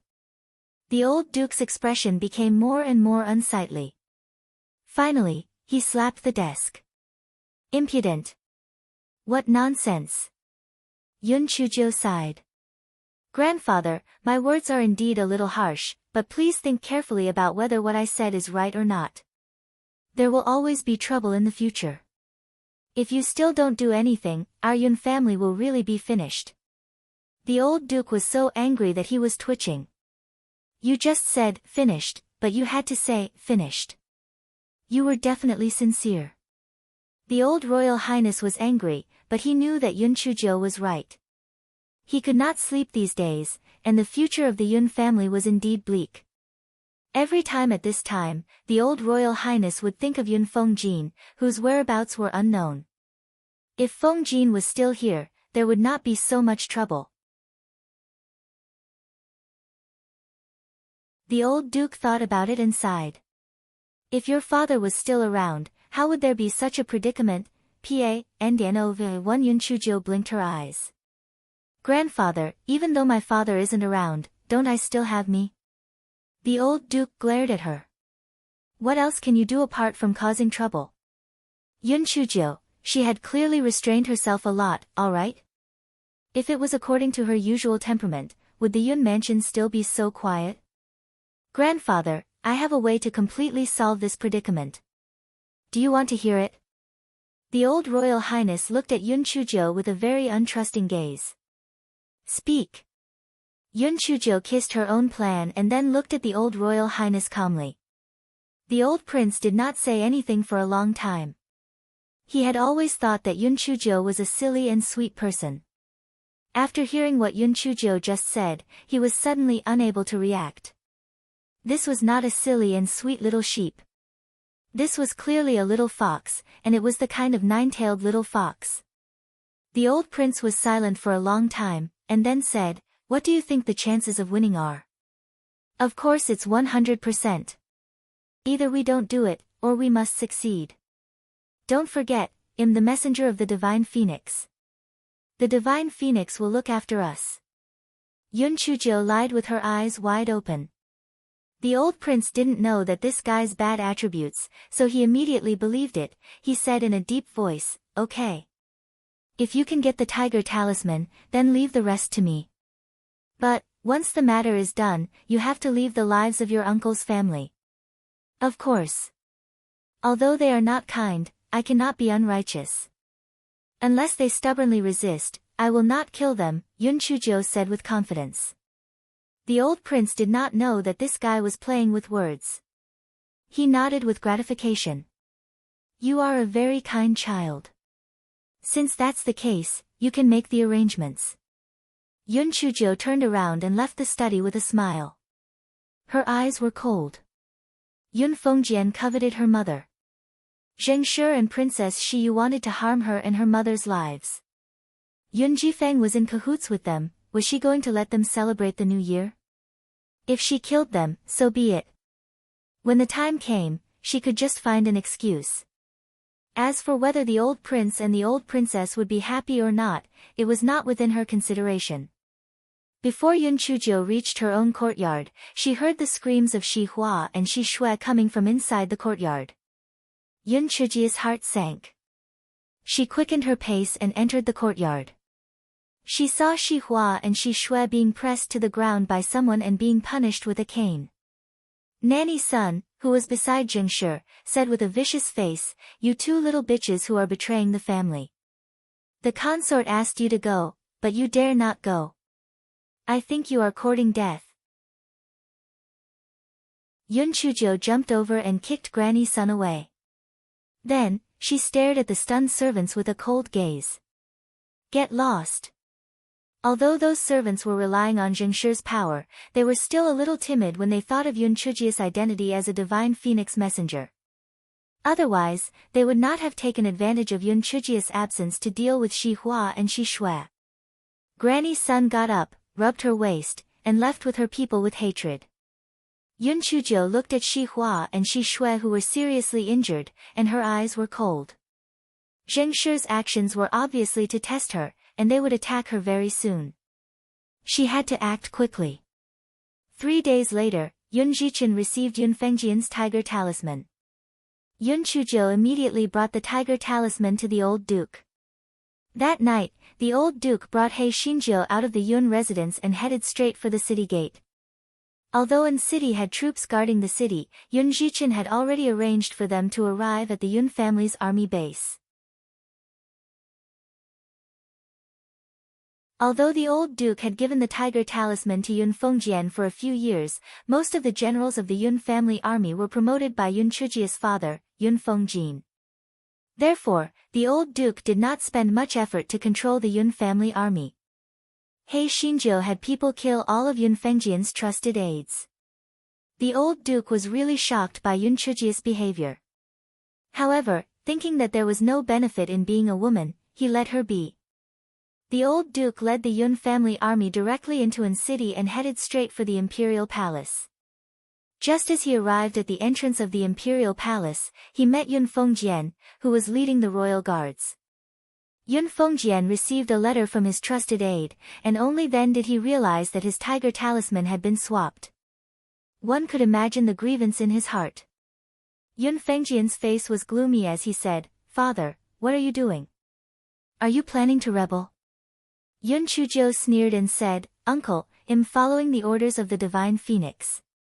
Leng Tianche killed his father and killed his brother. He was not fit to be the emperor of our East Phoenix kingdom. Therefore, we have to uphold justice for the heavens and uphold justice. Surrender now. For the sake of our relatives, I'll spare your life. Yun Fengjian stared at Yun Chuzhou coldly and said, "So you're the one who instigated this. I shouldn't have brought you back in the first place. Father, our Yun family has always been a loyal family. Are you really going to rebel?" The old prince sighed. "Beast! Do you really need me to say what you have done? Moreover, this is the decree of the divine phoenix. Being loyal to the monarch is important, but the decree of the divine phoenix is more important. Surrender." Yun Fengjian laughed sinisterly. "Father, you forced me to do this. Bring them up." Following Yun Fengjian's words, the old princess consort and the other members of the Yun family were brought up. "Father, if you insist on doing this, don't blame me for being impolite. Even if I die, I will let these people die with me." The old royal highness was so angry that he almost vomited blood. He trembled and said, "Beast! Beast! You are simply inhuman." Yun Fengjian sneered and said, "This is all because you forced me. I have no choice. In order to be loyal to the emperor, I can only use this method. You hand over the tiger talisman immediately, or else I will start a massacre." The people of the Yun family were all trembling. They had already begged Yun Fengjian, Zheng Shi, and the others, so it was naturally useless. At this moment, they all looked at the old duke with pleading faces. The old duke was angry and anxious. He didn't know what to do for a moment. Yun Chuzhou clapped her hands. Yun Jifeng was thrown to the ground like a dead dog. Yun Chuzhou smiled and said, "Uncle, I advise you to surrender. Otherwise, I will kill cousin Jifeng." Yun Fengjian gritted his teeth. His son could be born again without him. He knew that if he surrendered, he would not have a good ending, so he gritted his teeth and said, "Bitch! If I dare to kill Jifeng, I will kill all the people behind me. I'll give you the same words. If you kill those people behind you, I will kill Yun Jifeng," Yun Chuzhou said with a cold smile. Who would not know how to threaten people? For a moment, the two sides were in a stalemate. After 15 minutes, a trace of ruthlessness flashed across Yun Fengjian's face. "Father, if you still don't hand over the tiger talisman, I'm going to make my move." At this moment, chaos broke out behind Yun Fengjian. It turned out that Yun Jichen had already arranged for people to sneak into the imperial palace. It was just that he didn't find a suitable opportunity to save people at the moment. Yun Chujio waved her hand. Go. Kill them all. Leave no one alive. The Yun family soldiers were supposed to only listen to the old lord's orders, but they all rushed forward at this moment because He Xinjiu was holding a tiger talisman in her hand. The old prince was thinking about the old consort and the others, so he naturally did not pay attention to these things. Taking advantage of the chaotic situation, he hurriedly leaped towards the Yun family members. Yun Chujio looked at Yun Jifeng on the ground and killed him with a kitchen knife. It was a waste of food for such a thing to live. The battle was abnormally short. After all, the Yun family army had more than 100,000 people, while the imperial guards of the imperial palace only had a few thousand people. They were not on the same level at all. There were other military areas in the East Phoenix Kingdom, but firstly, it was beyond their reach. Secondly, they did not dare to fight the Yun family army head-on. Therefore, the battle ended when the sky was just beginning to brighten. He Xinjiu naturally would not spare the lives of Yun Fengjian and Zheng Shi. This fellow told the old duke and the old princess that the two of them were killed in the chaotic battle. The old duke and the old princess' hearts were completely chilled after this night, so they did not say anything. What was unfortunate for He Xinjiu was that they did not find any traces of Emperor Wenwu and Princess Xiyu even after searching a few times. They did not know if the two had taken advantage of the chaos to escape or if there was another secret passage in the palace. What followed was naturally the battle for the throne. Although the crown prince had escaped and the fifth prince had died, there were still the second, third, and fourth princes. Naturally, they were all eyeing the throne covetously. Yun Chujio had people gather the three princes and all the civil and military officials in the throne room. Old Duke Yun, Yun Jichen, and the others were naturally among them. The three princes looked at each other with hostility. Although they knew that this throne would be a puppet of the Yun mansion, it would still be the throne of the 9/5. Yun Jichen thought of Yun Chujio's previous promise and felt a little excited and hesitant. Although he had always wanted to seize the position of King Yun, now that the throne had become the throne, he felt a little uneasy. Why not let his grandfather be the emperor for a few years? He would talk about it in the future. Yun Chujio clapped her hands. More than a dozen Yun family soldiers entered the hall and took control of the three princes without any explanation. Before the three princes had the chance to question Yun Chujio had already carried a large kitchen knife and killed them all. Whether it was the old Duke Yun or the civil and military officials, they were all stunned. Was this Yun Chujio crazy? What was she trying to do? Yun Chujio held the large kitchen knife and asked the civil and military officials of the East Phoenix Kingdom with a smile. Unfortunately, the three princes all died of a sudden illness. Who do you think should sit on the throne? Those officials all felt as if their hearts were baying for blood. Sudden illness? Do you think they are blind? You were clearly the one who killed them all right? They used to think that this divine phoenix emissary had a kind heart, but now it looked like he was simply a devil.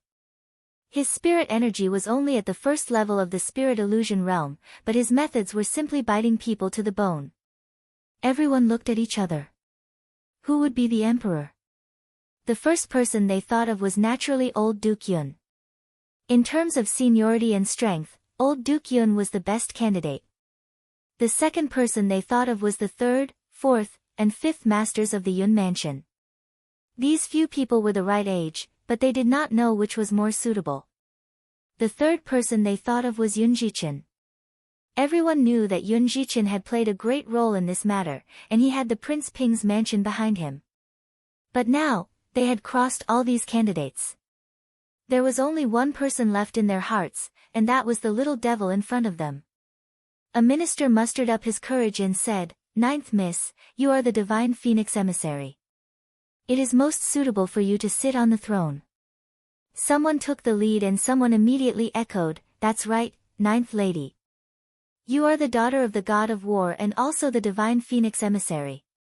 No one is more suitable than you to sit on the throne." Yun Chujio waved her hand. Although I am the master of the divine phoenix, there are so many people in the Yun family. My grandfather, my third uncle, my fourth uncle, my fifth uncle, and my cousin Jichen are all more suitable than me. Although the divine phoenix does indeed want me to become the emperor of the East Phoenix Kingdom, I am not a person who loves power. Moreover, I am timid. I am not suitable to be the emperor, am I? The corners of everyone's eyes twitched violently. You are timid. Is it really good for you to lie through your teeth like this? Moreover, what you said was a complete rejection, all right? Everyone hurriedly tried to persuade her a few more times. Yun Chujo pretended to reject them a few times and then sighed. All right, since you insist on this, I can only reluctantly ascend the throne. Your previous positions are still the same. I will observe and observe first before rewarding and punishing you. My title will be called the country-toppling beauty, the peerless and peerless female emperor, or simply the female emperor of the world. I will announce it to the world immediately and hold the coronation ceremony 3 days later. Everyone was dumbfounded by He Xingjia's series of titles. They thought to themselves, isn't she still attached to power? She even thought of a title and could not wait to call herself emperor. If she doesn't want to be the emperor, who would she lie to? Yun Chujo gave a few more instructions and dismissed the ministers. Only the old duke and the Yun family were left in the throne room. Yun Chujo coughed a few times. Cough, cough. Logically speaking, I shouldn't be the one sitting on the throne, but this is the divine phoenix's idea. There's really nothing I can do about it. But don't worry, my health isn't good. I might die one day. When that time comes, any of you who are willing to sit on the throne can do so. When the members of the Yun family heard Yun Chujia's words, the corners of their eyes twitched. The old duke was indeed not interested in the throne. Otherwise, he wouldn't have given the throne to Yun Chujia's father so early on. As for the Yun family's third, fourth, and fifth sons, they were all people who just muddled along. They were already satisfied with the throne for no reason. They really didn't care much about being the emperor. Yun Jichen wanted to be the emperor, but when he thought about Yun Chujia's methods, he felt that he might not be able to win against her, so he gave up on the idea. In fact, even if Yun Jichen had thoughts, he didn't dare to resist because the tiger talisman of the Yun family army was in Yun Chujia's hands. Seeing that the members of the Yun family were very tactful, Yun Chujo immediately said with a smile, "We are all one family. As the saying goes, we share blessings and hardships together. Everyone, don't worry. From now on, this East Phoenix country will belong to our Yun family." Everyone agreed with a few words and then dispersed. Only the old duke stayed behind. He didn't care if Yun Chujo was the female emperor of Zephyr. He pointed at her nose and asked, "Little Jiu, when did you switch out the tiger talisman?" Yun Chujo giggled. "Grandfather, I was afraid that you would be deceived by others. So when I left the Yun family's military base, I secretly changed it." The old duke first glared at her and then let out a long sigh. "I don't care what you want this throne for. Remember, don't do anything outrageous, or else my old bones won't listen to you." Yun Chujo nodded solemnly. "Grandfather, don't worry.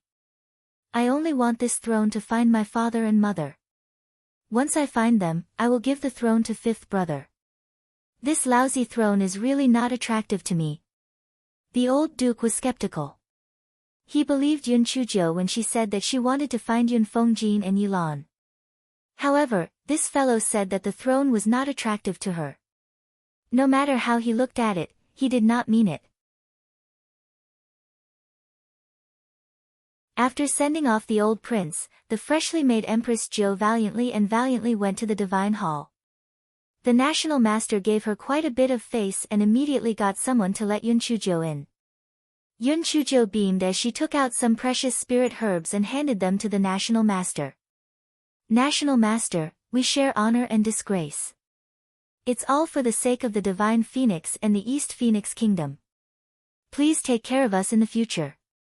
The imperial preceptor smiled as he put the items away. Then, he said, "After 3 days, I will look at you in a new light. Your Majesty is truly unexpected. Yun Chujia's smile became even more radiant. Imperial Preceptor, this is all thanks to the Divine Phoenix. I am also very helpless. The corners of the Imperial Preceptor's eyes twitched. If the smile on your face was not so radiant, your words would be more believable. The two of them exchanged a few more pleasantries before Yun Chujio asked, Imperial Tutor, the reason I came this time is firstly to see you. Secondly, I want to ask if you know the reason behind Leng Tianqi's sudden attack and his sudden disappearance. The Imperial Tutor smiled faintly. As the Imperial Tutor, I am only responsible for the Divine Phoenix and the Blood Oath. I will not interfere in other matters, so your Majesty should not ask too much. Yun Chujio pursed her lips in her heart. This old charlatan was really tight-lipped. She did not believe that the Li Hen Palace was so powerful. How could they not know about it? However, since the Imperial Tutor did not say anything, it was not appropriate for her to ask any more. After exchanging a few more pleasantries, she left. After Yun Chujio returned to the Imperial Palace, she immediately gave the order to find the whereabouts of Ling Tianche and Princess Shiyu. She also sent many people to find the whereabouts of Yun Fengjin and Yilan. He Xinjiu occupied the huge Imperial Palace all by herself. After a few days of excitement, she felt that it was no longer interesting. She pondered over the recent events and felt that there must be something fishy going on. However, she did not have any leads. She recalled that Shui Wuji said that Di Baiming was seriously injured when he visited the Yun family to find Yilan. Now that she thought about it, she felt that there was something fishy going on. Di Baiming's spiritual power should be much higher than the Yun family's. How could he be seriously injured? Yun Chujio wanted to go to the immortal Yuan continent to ask Shui Wuji about it.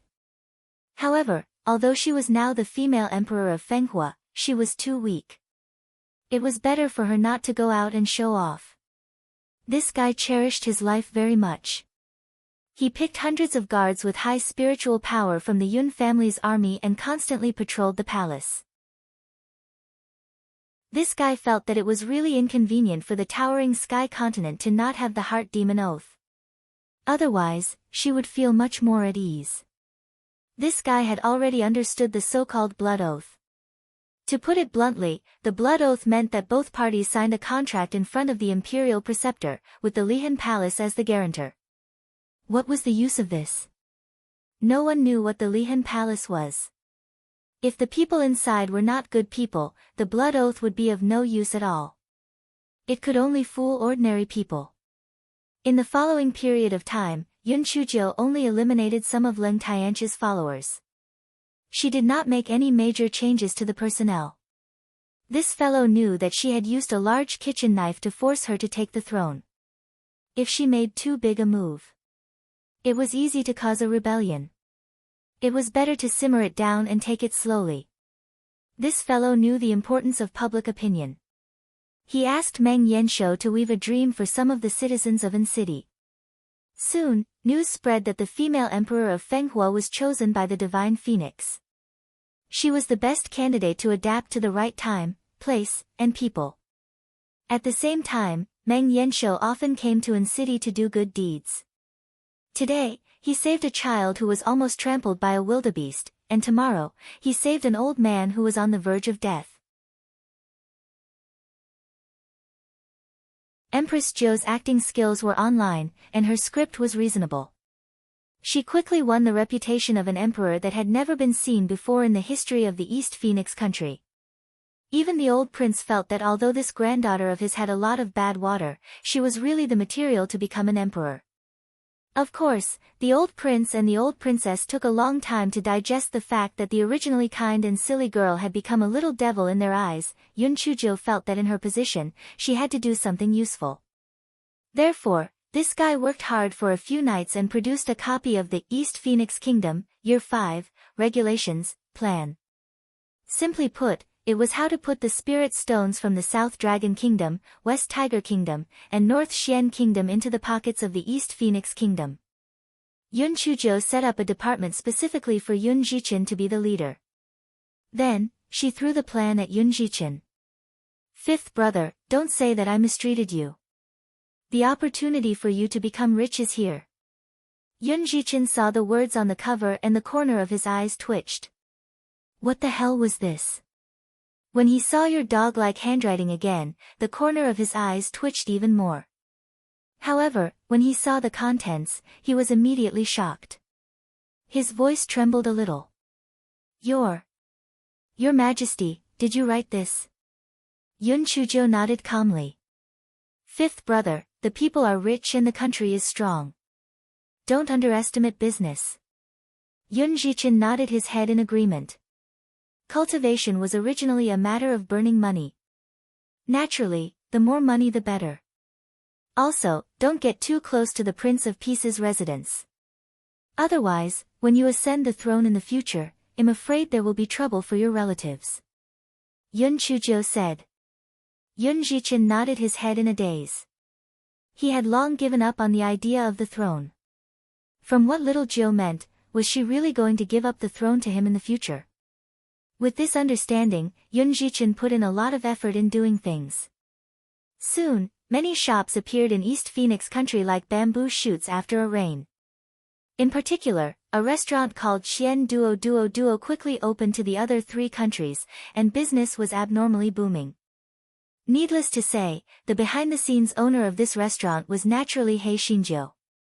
On one hand, she was doing it to earn money, and on the other hand, she was doing it to gather information.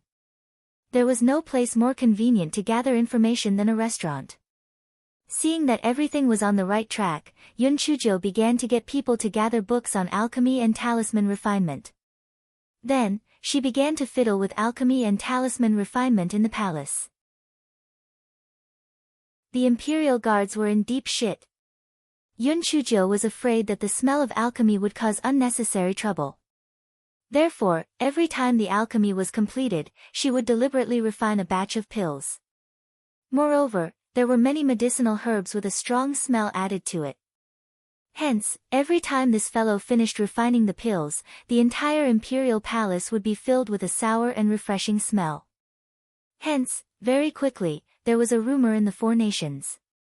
The Eastern Phoenix country's female emperor, Feng Hua, liked to refine pills very much, but she was a useless pill refiner.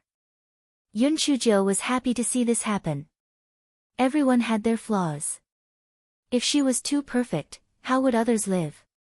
Even so, the growing momentum of the East Feng Kingdom still made the other three kingdoms wary.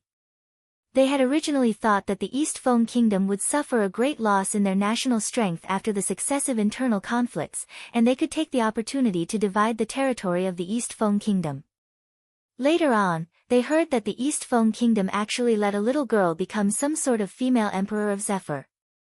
They even despised her to death, thinking that the people of the East Feng Kingdom had most likely lost their minds. Who would have thought that not only did the East Phoenix country not weaken, it even became more and more powerful. At this rate, their three countries would be in a passive position. The monarch of the North Mystic Kingdom suggested that rather than being passive, it would be better to take the initiative to attack and formulate some policies to restrict the merchants of the East Phoenix Kingdom. The monarchs of the South Dragon Kingdom and the West Tiger Kingdom felt that what he said made sense and responded one after another. As a result, the three kingdoms issued some regulations one after another, all of which were aimed at the merchants of the East Phoenix Kingdom. In a short period of time, the merchants of the East Phoenix Kingdom suffered heavy losses. Yun Jichin found Yun Chujo with a burning fire. Your Majesty, the three kingdoms of the Southern Dragon Kingdom are ganging up on our East Phoenix Kingdom. If this continues, the merchants will suffer heavy losses. Who knows what kind of trouble they might cause? The corners of Yun Chuji's mouth curled up. What are you afraid of? They are targeting us, so we won't target them. Are you stupid? The corner of Yun Zikin's mouth twitched. Your Majesty, we are 1 against 3, how can we be their match? Moreover, how can we target them? There aren't many merchants from the other 3 countries in our East Phoenix country, even if we target them, we will not be able to recover much of our losses. Yun Chujo revealed an unfathomable smile. Isn't this simple? Then let them have no time to target us. He looked at Yun Chuzhou with a blank expression. Your Majesty, what do you mean by that? If I remember correctly, the Spirit Stone Mine in Pingluo Mountain is located on the border between the Southern Dragon Kingdom and the Western Tiger Kingdom. It's shared between the two kingdoms, right? Yun Chuzhou asked instead of answering. Yun Zhiqin nodded. That's right. At that time, the two kingdoms even fought a war over the ownership of the Spirit Stone Mine. After that, the two sides signed a contract, and that was the end of it. Arrange for people with high spiritual power to rob the spirit stones extracted from the West Tiger country. First, they pretended to be people from the Southern Dragon country to sow discord between the two countries. If they were found out, then they would be led to find out that the mastermind was the North Mystic country. Oh right, send someone to send a letter to the North Mystic country saying that we are friendly neighbors.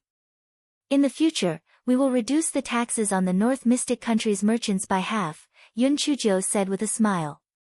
Yun Zhiqin, Your Majesty, is it really good for you to be so sarcastic? If that was the case, it would be a miracle if the South Dragon Kingdom and the West Tiger Kingdom did not suspect that there was something fishy going on between the North Xian Kingdom and their East Phoenix Kingdom. The alliance between the three kingdoms would definitely be loosened. Moreover, if they were lucky, they might even be able to start a war between the South Dragon Kingdom and the West Tiger Kingdom. Yun Chuzhou continued, in order to prove the crime of the North Xian Kingdom, don't you have some of the privacy of the officials of the South Dragon Kingdom and the West Tiger Kingdom that you have collected? Choose some explosive ones and spread them out. Then, mix in some rumors about the princes of the two kingdoms and make them fight among themselves. Also, help the South Dragon Kingdom and the West Tiger Kingdom dig out a few spies of the North Mystic Kingdom in those two kingdoms and do it cleanly and beautifully. Yun Zhiqin looked at Yun Chuzhou with a dumbfounded face. Damn it. Fortunately, he was wise and did not fight with her for the throne.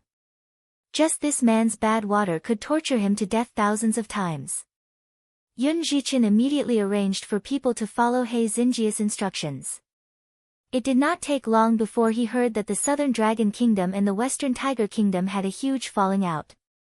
The Northern Xian Kingdom had sent an envoy to mediate, and it was immediately discovered that the mastermind was the Northern Xian Kingdom.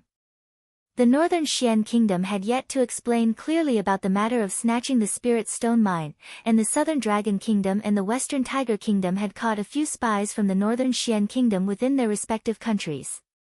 The most infuriating thing was that the South Dragon Kingdom and the West Tiger Kingdom had even heard that the East Phoenix Kingdom had given the North Mystic Kingdom a certain preferential policy. It turned out that the East Phoenix Kingdom and the North Mystic Kingdom were actually one and the same. Were they treating the two countries as fools? The Southern Dragon Kingdom and the Western Tiger Kingdom naturally would not swallow their anger. First, they sent a fierce letter to the Bei Xian Kingdom, which was translated into plain English. You actually joined forces with the East Phoenix Kingdom to scam us. You're really shameless. Following that, the Southern Dragon Kingdom and the Western Tiger Kingdom began to punish the merchants of the Bei Xian Kingdom. They even discussed joining forces to take care of the Bei Xian Kingdom, making the Bei Xian Kingdom pay the price in blood.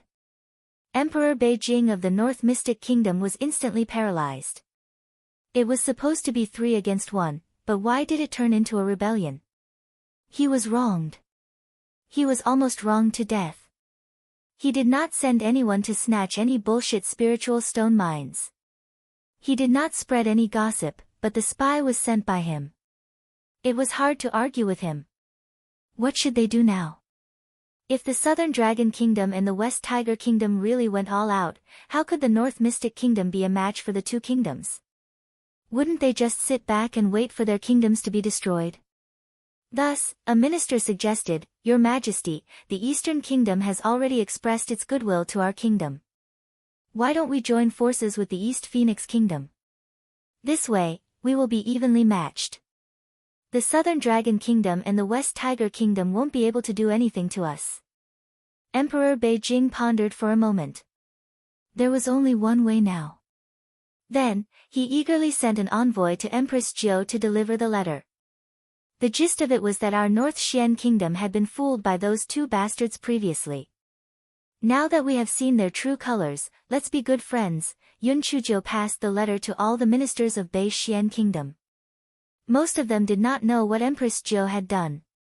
They thought that the Bei Xian kingdom had learned from their mistakes and had a conscience. Only Yun Zhichen and a few others felt a surge of admiration for Empress Zhou. What kind of mind was this? Not only did they manage to break the Three Kingdoms blockade on the East Phoenix Kingdom, but they also managed to pull the Bei Xian kingdom to their side. Yun Zhichen lit a candle for the other three kingdoms. He felt that if this continued, the three kingdoms would sooner or later be destroyed by the female emperor. In the following period of time, the East Phoenix Kingdom and the Bei Xian Kingdom had a close relationship. Moreover, the East Phoenix Kingdom was quite generous. Seeing that the Bei Xian Kingdom had very few cold spiritual fruits, they not only gave Emperor Beijing a lot of spiritual fruits, they even specially stated that the spirit fruits they sold to the Bei Xian Kingdom in the future would be sold at a 20% discount. Emperor Beijing was so moved that tears welled up in his eyes. This Empress Fenghua was the most reliable. She was much better than those two bastards. How could Emperor Beijing know that the reason why Empress Zhou did this was because the other two kingdoms did not lack spirit fruits at all? The Dongfeng Kingdom's spirit fruits were mainly sold to the Bei Xian Kingdom. When the Southern Dragon Kingdom and the West Tiger Kingdom saw this, they were even more certain that everything that had happened before was done by the North Xian Kingdom. They hated the North Xian Kingdom to the core. At this moment, the Southern Dragon Kingdom caught a few spies. They were actually from the West Tiger Kingdom. What made Emperor Nan Xian the most angry was that one of the spies was an old lover of one of his concubines. Emperor Nan Xian was so angry that he spat out a mouthful of blood. When he woke up, he first killed that concubine and then sent troops to attack the West Tiger Kingdom. The West Tiger Kingdom was also furious. You can't control your own woman, so why are you blaming the West Tiger Kingdom? Moreover, they also caught several spies of the South Dragon Kingdom. When a crow falls on a pig, no one can blame anyone. Therefore, the two countries completely fell out with each other and had a conflict at the border. Although the scale was not large, they did not have the time to find trouble with the East Phoenix Kingdom for the time being.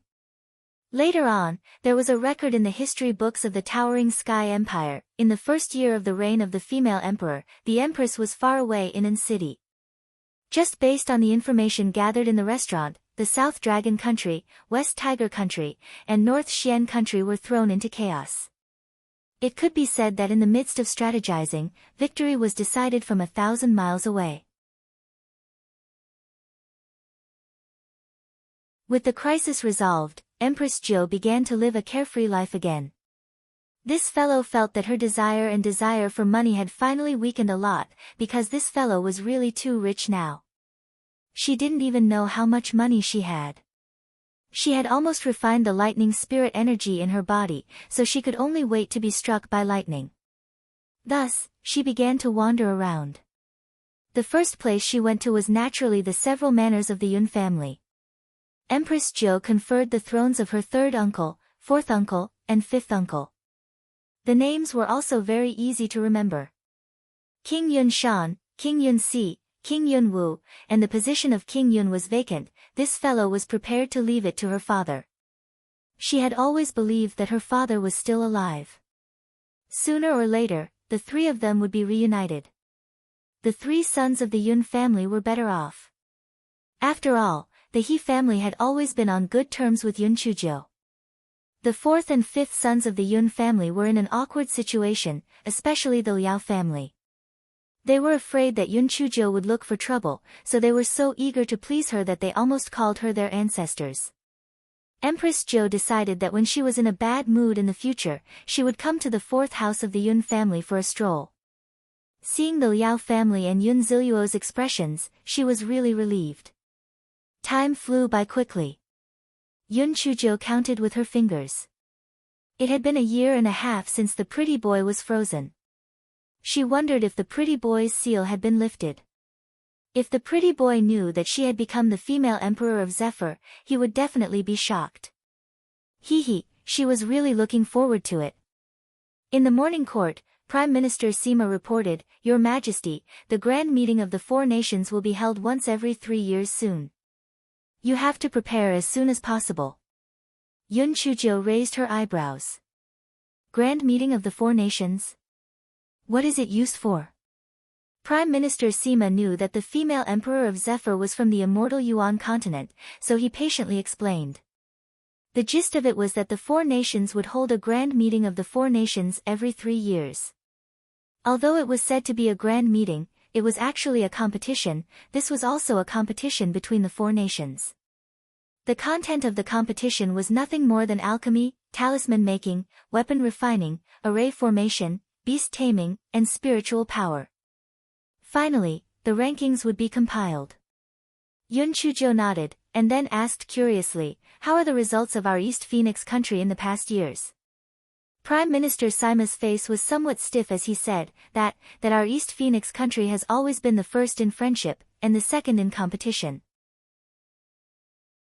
Calm, speak human language. Cough cough, when retired emperor was around, our East Phoenix kingdom could still obtain 3rd place.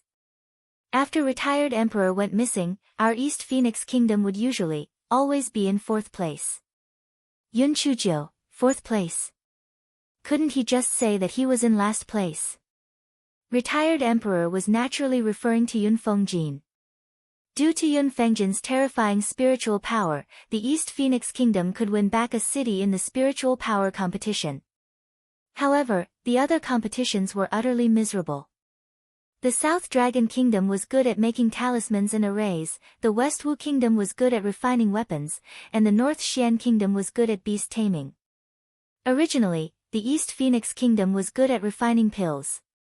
However, for some unknown reason, the rumors spread and stopped spreading. It had been hundreds of years since there had been a particularly powerful alchemist, so it was inevitable that they would end up in last place. Prime Minister Sima and the other ministers stole a glance at Empress Zhou's expression.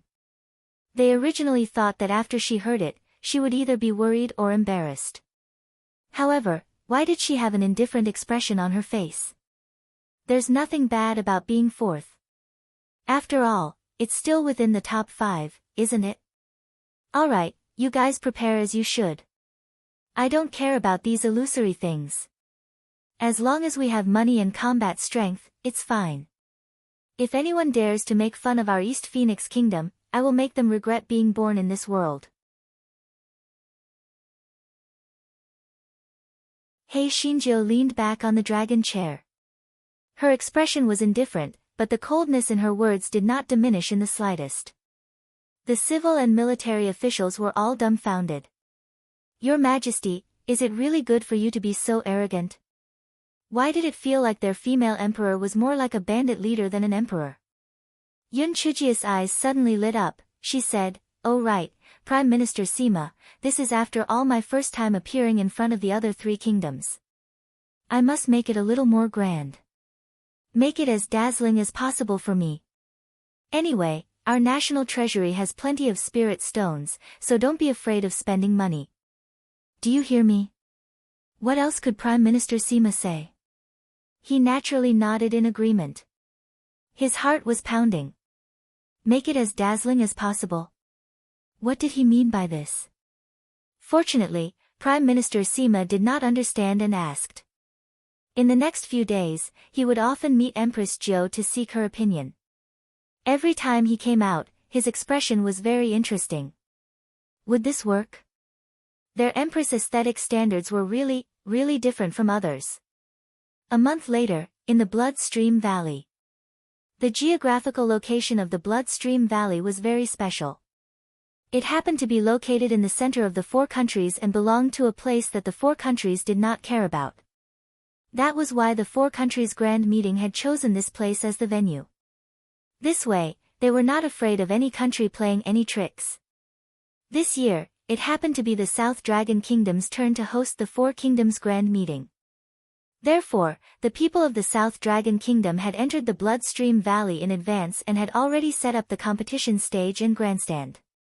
The merchants of the East Phoenix Kingdom had been hinted by their Empress Zhou, and they all eagerly occupied the advantageous positions. There were all kinds of snack stalls, equipment stalls, elixir stalls, and so on. The Four Kingdoms grand meeting would be held for at least 3 days, and the people of the Four Kingdoms swarmed over. This was a great opportunity to make money. Emperor Nan Xian was the first to arrive at the venue. When he saw those popular stalls, he thought that they were merchants of the South Dragon Kingdom, and he could not help but feel very satisfied. Who said that the people of the South Dragon Kingdom were not as good at doing business as the people of the East Feng Kingdom? Wasn't this quite clever? However, he soon knew that the stalls that occupied the advantageous positions were all from the East Phoenix Kingdom. The stalls of the Southern Dragon Kingdom were all in the corners. Moreover, because the goods were not attractive, almost no one patronized them. Emperor Nan Xian snorted coldly. The East Phoenix Kingdom could only engage in some opportunistic business. This time, at the grand meeting of the Four Kingdoms, he would let that so-called female emperor know her capabilities. Don't think that the East Phoenix Kingdom was really amazing. A fourth-ranked country still had the nerve to show off. Tui. Emperor Nan Xian consoled himself for a while before sitting down in the VIP area. Soon, Emperor Beijing of the Beixian Kingdom and Emperor Shiwen of the Shiwu Kingdom also arrived with their teams. Although the relationship between the three countries was difficult to explain in a word, it was still passable on the surface. They greeted each other and took their seats. They couldn't just sit there and do nothing, so they started chatting casually. Perhaps it was because there had been a lot of troubles in the country recently, so the three of them had a feeling that they shared the same fate. When they saw those merchants from East Phoenix country who had earned a lot of money, the three of them felt a little resentful of the rich. They all had the same thought in their hearts. This time, the Four Nations Grand Meeting would definitely firmly place East Phoenix country in 4th place. It was to prevent East Phoenix country from truly becoming the sole power. Because of the temporary benefits, the smiles on the faces of the three emperors became much more sincere. They temporarily threw all the previous unhappiness to the back of their minds. After chatting for a while, Emperor Shiwen said in puzzlement, "It's almost time. Why hasn't the Eastern Phoenix country's female emperor arrived yet?" Emperor Nan Xian pursed his lips. No matter what, she's still a little girl. Naturally, she's a little thin-skinned. She came in 4th. I guess she's a little scared. Emperor Beijing echoed, "You're right. Ever since Yun Fengjin went missing, the East Phoenix Kingdom has always been in 4th place. Moreover, her points are pitifully low. Naturally, she doesn't want to come and embarrass herself." Emperor Shiwen laughed, "She has to come even if she doesn't want to. After all, she is the emperor of the East Phoenix Kingdom. This little girl is good at doing business, but running a country is not like doing business. This time, let's show her what she is capable of." While the three of them were mocking each other, they heard the sound of drums in the distance. The drumbeats were so excited that the surrounding crowd couldn't help but make way for them. The three of them looked up and saw several flags fluttering in the wind. On each flag, there were large golden words, "Female Emperor of Zephyr's beauty is unparalleled in the world. Female Emperor of Zephyr's beauty is like a fish in water, like a swan in the lake, like a swan in the moon, like a flower in shame. Female Emperor of Zephyr's beauty is invincible." Regardless of whether it was the three emperors or the surrounding crowd, only 3 words flashed through their minds: shameless. This Empress Fenghua was too shameless. Was it really good to brag so much? The faces of the people of the East Feng Kingdom were also a little stiff. "Your Majesty, can we not be so smug? This seemed to be a little too much, right?" Very soon, everyone knew that there was no such thing as the most excessive, only more excessive. The soldiers holding the flags stood on both sides and separated the crowd. Only then did the crowd realize that there was an extremely luxurious sedan chair behind the soldiers. Emperor Nan Xian looked at the beaded curtain hanging down in front of the palanquin and could not help but suck in a breath of cold air. Wasn't this the shimmering muscle pearl? In the world, one could only buy 1 pearl for 100,000 high-grade spirit stones. This little girl actually used it to make a beaded curtain. Not to mention other things, this beaded curtain was worth over 100 million. What a waste. At this time, a palace maid came forward and spread the pure white ground-shaking snow cashmere all the way to the VIP area. Emperor Nan Xian and the other two were dumbstruck. Although this ground-shaking snow cashmere was not as precious as the shimmering clam pearl, it should at least cost millions of high-grade spirit stones, right? Just like that. That little girl's feet were that precious. Just as the three of them were cursing in their hearts, they saw the guards and palace maids kneeling on the ground with a plop. They shouted loudly, "Welcome your majesty. Your Majesty's country-toppling and city-toppling magnificence is unparalleled in the world." The unanimous shouts shocked everyone. Some merchants and onlookers of the East Phoenix Kingdom could not help but kneel on the ground. Even if they did not want to kneel, under the influence of this atmosphere, their legs could not help but feel a little weak. They had an impulse to submit and worship. Not to mention the subjects of the East Phoenix Kingdom, even the subjects of the other three kingdoms also kneeled on the ground in confusion. It seemed that under this situation, it was a great act of treason to stand. Emperor Nan Xian and the other two saw that nearly half of the people had knelt down, and they were so angry that they were twitching. Even if they used their toes to think, it was impossible for all of them to be from the East Phone Kingdom.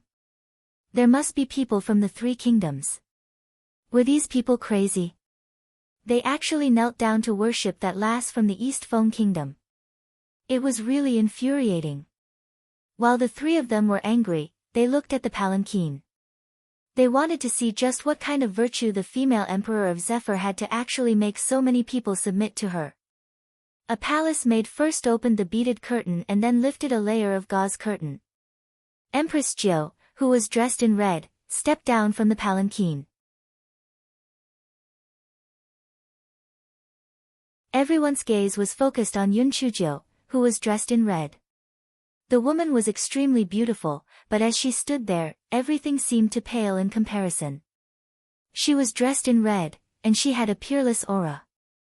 The woman's clear voice carried a hint of laziness. "All of you, get up." The crowd was probably stunned by the aura around the woman, but no one got up. They just knelt and watched as the woman walked step by step towards the VIP area. The lattice bearing was indescribably reserved and noble. It was a natural nobility that made people feel ashamed of their inferiority. Yun Chuzhou slowly walked to the VIP area and looked at the dumbstruck Emperor Nan Xian and the other two. Emperor Nan Xian and the other two subconsciously stood up. Empress Jiu smiled faintly and said, "The three of you are too polite. Have a seat." Only then did Emperor Nan Xian and the other two men come to their senses. What the hell was wrong with them just now? Why did they stand up? Now, it seemed that they were inferior to others. They were already so old, but they were actually suppressed by the imposing manner of a little girl. It was really embarrassing. Emperor Nan Xian said dryly, "We are guests from afar. This time, our South Dragon Kingdom is hosting the Four Kingdoms Grand Meeting. It's only right to be polite." Emperor Shiwen and Emperor Beijing were furious. "You actually found a good excuse. What did they say?" Could it be that they couldn't help but stand up as they watched? The two of them sat down embarrassedly. They had a strong feeling in their hearts. This little girl must be deliberately giving them a show of strength. What wishful thinking. Humph, this was just spending money to gain face. Let's meet on the competition stage. After Empress Jiu sat down, she saw that there were still many kneeling people below. The corners of her lips curled up slightly. "Everyone, please rise. Everyone, don't worry. This Four Nations Grand Meeting will definitely be a grand meeting of unity. A wonderful grand meeting. It will definitely make everyone's trip worthwhile." As soon as Yun Chuzhou finished speaking, some people started clapping. With someone taking the lead, the rest naturally clapped as well. For a moment, the applause was thunderous. During the applause, there were also some people shouting fervently, "Female Emperor of Zephyr, unparalleled in the world. Female Emperor of Zephyr, unparalleled in martial arts. Female Emperor of Zephyr, devastatingly beautiful. Emperor Nan Xian was so angry. The words that the little girl said were originally his lines, okay? Their South Dragon Kingdom was the host country of this four-nation grand meeting, okay? How could you be so shameless? Before Emperor Nan Xian could catch his breath, he saw Yun Chuzhou wave her hand to signal for everyone to be quiet. Then, she said, Your Majesty Nan Xian, we can begin now. Emperor Nan Xian was so angry that he almost spat out a mouthful of blood. In this way, wouldn't it make people feel that he had to listen to this little girl? But, what could he do? Could it be that he publicly accused Yun Chuzhou of stealing his lines? Emperor Nan Xian took a deep breath and said, As everyone knows, the ranking of the East Feng Kingdom is always lower. I wonder what ranking Your Majesty Feng Hua is planning to get this time. Empress Jiao smiled brightly. Ranking is not important. The important thing is to participate. Our East Feng Kingdom has always adhered to the principle of friendship first and competition second. A chance for the people of the four countries to get to know each other is more important than anything else. Emperor Nan Xian was almost angered by her words. This girl was really sharp-tongued. Now that she had said it, it made him seem petty. However, Emperor Nan Xian was after all the ruler of a kingdom, so he was naturally not easy to get along with. He said with a fake smile, Your Majesty Feng Hua, although that's the case, what we cultivators strive for is a sense of sharpness. This is Your Majesty Feng Hua's first time participating in the grand meeting of the four nations. I hope that the results of the East Phoenix country will not be too ugly. Upon hearing Emperor Nan Xian's words, the faces of the people from the East Phoenix Kingdom became a little embarrassed. This four nations grand meeting was like a scar on their hearts. Once it was opened, it would be covered in blood. Every time they dealt with the people from the other three kingdoms, when the other party was at the end of their words, they would use the four nations grand meeting as an excuse. Unfortunately, their East Phoenix Kingdom didn't live up to their expectations. Every time, they would always get the last place. It was simply too embarrassing. To be honest, they did not have much hope this time. After all, their female emperor had just ascended the throne not long ago. It was impossible for her to change the current situation. The other three nations all had their own trump cards. Only their East Phoenix nation did not have any shit. Originally, when war god Yun was around, the spirit power competition could still save some face. But now, they could only watch helplessly as the other three nations crushed their East Phoenix nation. Seeing that Yun Chuzhou did not speak immediately, Emperor Nan Xian could not help but feel proud in his heart. A little girl, did she really think that she was amazing? Humph.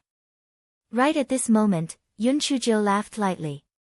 Your Majesty Nan Xian must be joking. No matter how ugly the result is, it's only fourth place. How ugly can it be? Can it still make us fall to fifth place?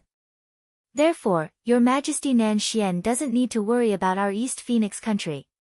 When you have time, you'd better take care of your harem. Emperor Nan Xian's old face turned green with anger. One should never hit a person in the face, and one should never talk about a person's shortcomings. This damn brat was simply mentioning the pot that was boiling. His concubine had gotten together with the spies of the Shiwu Kingdom. It was simply a humiliation that Emperor Nan Xian would never be able to wash off in his lifetime. Now that He Xinjiu had said it in front of everyone, Emperor Nan Xian wished he could find a hole to hide in. The people of the East Phoenix Kingdom felt extremely happy. Their empress had said it beautifully. She said it so straightforwardly. To an old and shameless person like Emperor Nan Xian, they should just kill him. Emperor Shiwen felt very guilty. He was afraid that Emperor Nan Xian would find trouble with him, so he quickly smoothed things over and said, Your Majesty Nan Xian, the time is almost up. Let's start the first round. Emperor Nan Xian glared at him fiercely, but he still took the opportunity to say, the four nations grand meeting has officially begun. The host will announce the content of the competition. Following Emperor Nanxian's words, a middle-aged man jumped onto the stage and said a few words. Then, he said, the first round of the competition is an artifact refining competition. Each nation can only choose 3 participants. In the end, the corresponding points will be awarded according to the ranking. Now, let's invite the participants from each nation to come up to the stage. The participants from the 4 countries stepped onto the stage one after another. The host continued, later on, you will be given the same materials. The time limit is 6 hours. You can perform as you wish. Finally, you will be ranked according to the grade and level of the refined spiritual artifacts. Now, the competition begins. Very soon, the participants began to knock and hammer. At first, Empress Jiao was still pretending to be noble. Later on, she simply leaned back on the chair and lazily closed her eyes to rest. Prime Minister Sima was so anxious that his forehead was covered in sweat. Your Majesty, this is not the throne room of our East Phoenix country. What do you think of your behavior? Don't you feel embarrassed? He wanted to remind Empress Jiao, but he was afraid that it would be too obvious, so he coughed a few times. Unfortunately, Empress Jiao was still the same as before, as if she didn't hear him. Prime Minister Sima had no choice but to increase the volume of his coughing. Pitifully, Empress Jiao finally straightened her body and turned her head to Emperor Nanxian. Your Majesty Nanxian, since your southern dragon country is the host country, there should at least be some tea, spirit fruits, and pastries in the VIP area, right? Didn't you hear our Prime Minister Sima coughing from his thirst? You guys are too stingy. Prime Minister Sima, it was better to let him die first. Emperor Nanxian was dumbfounded. This was not a banquet. Everyone was here to watch the competition. What kind of tea, cakes, and spiritual fruits were provided? As a cultivator, who didn't bring water and food with them when they went out? If they were thirsty, wouldn't they drink water by themselves? Would they have to depend on the Southern Dragon Kingdom? Shameless. Besides, which year's 4 Kingdoms banquet didn't have anyone prepare these things?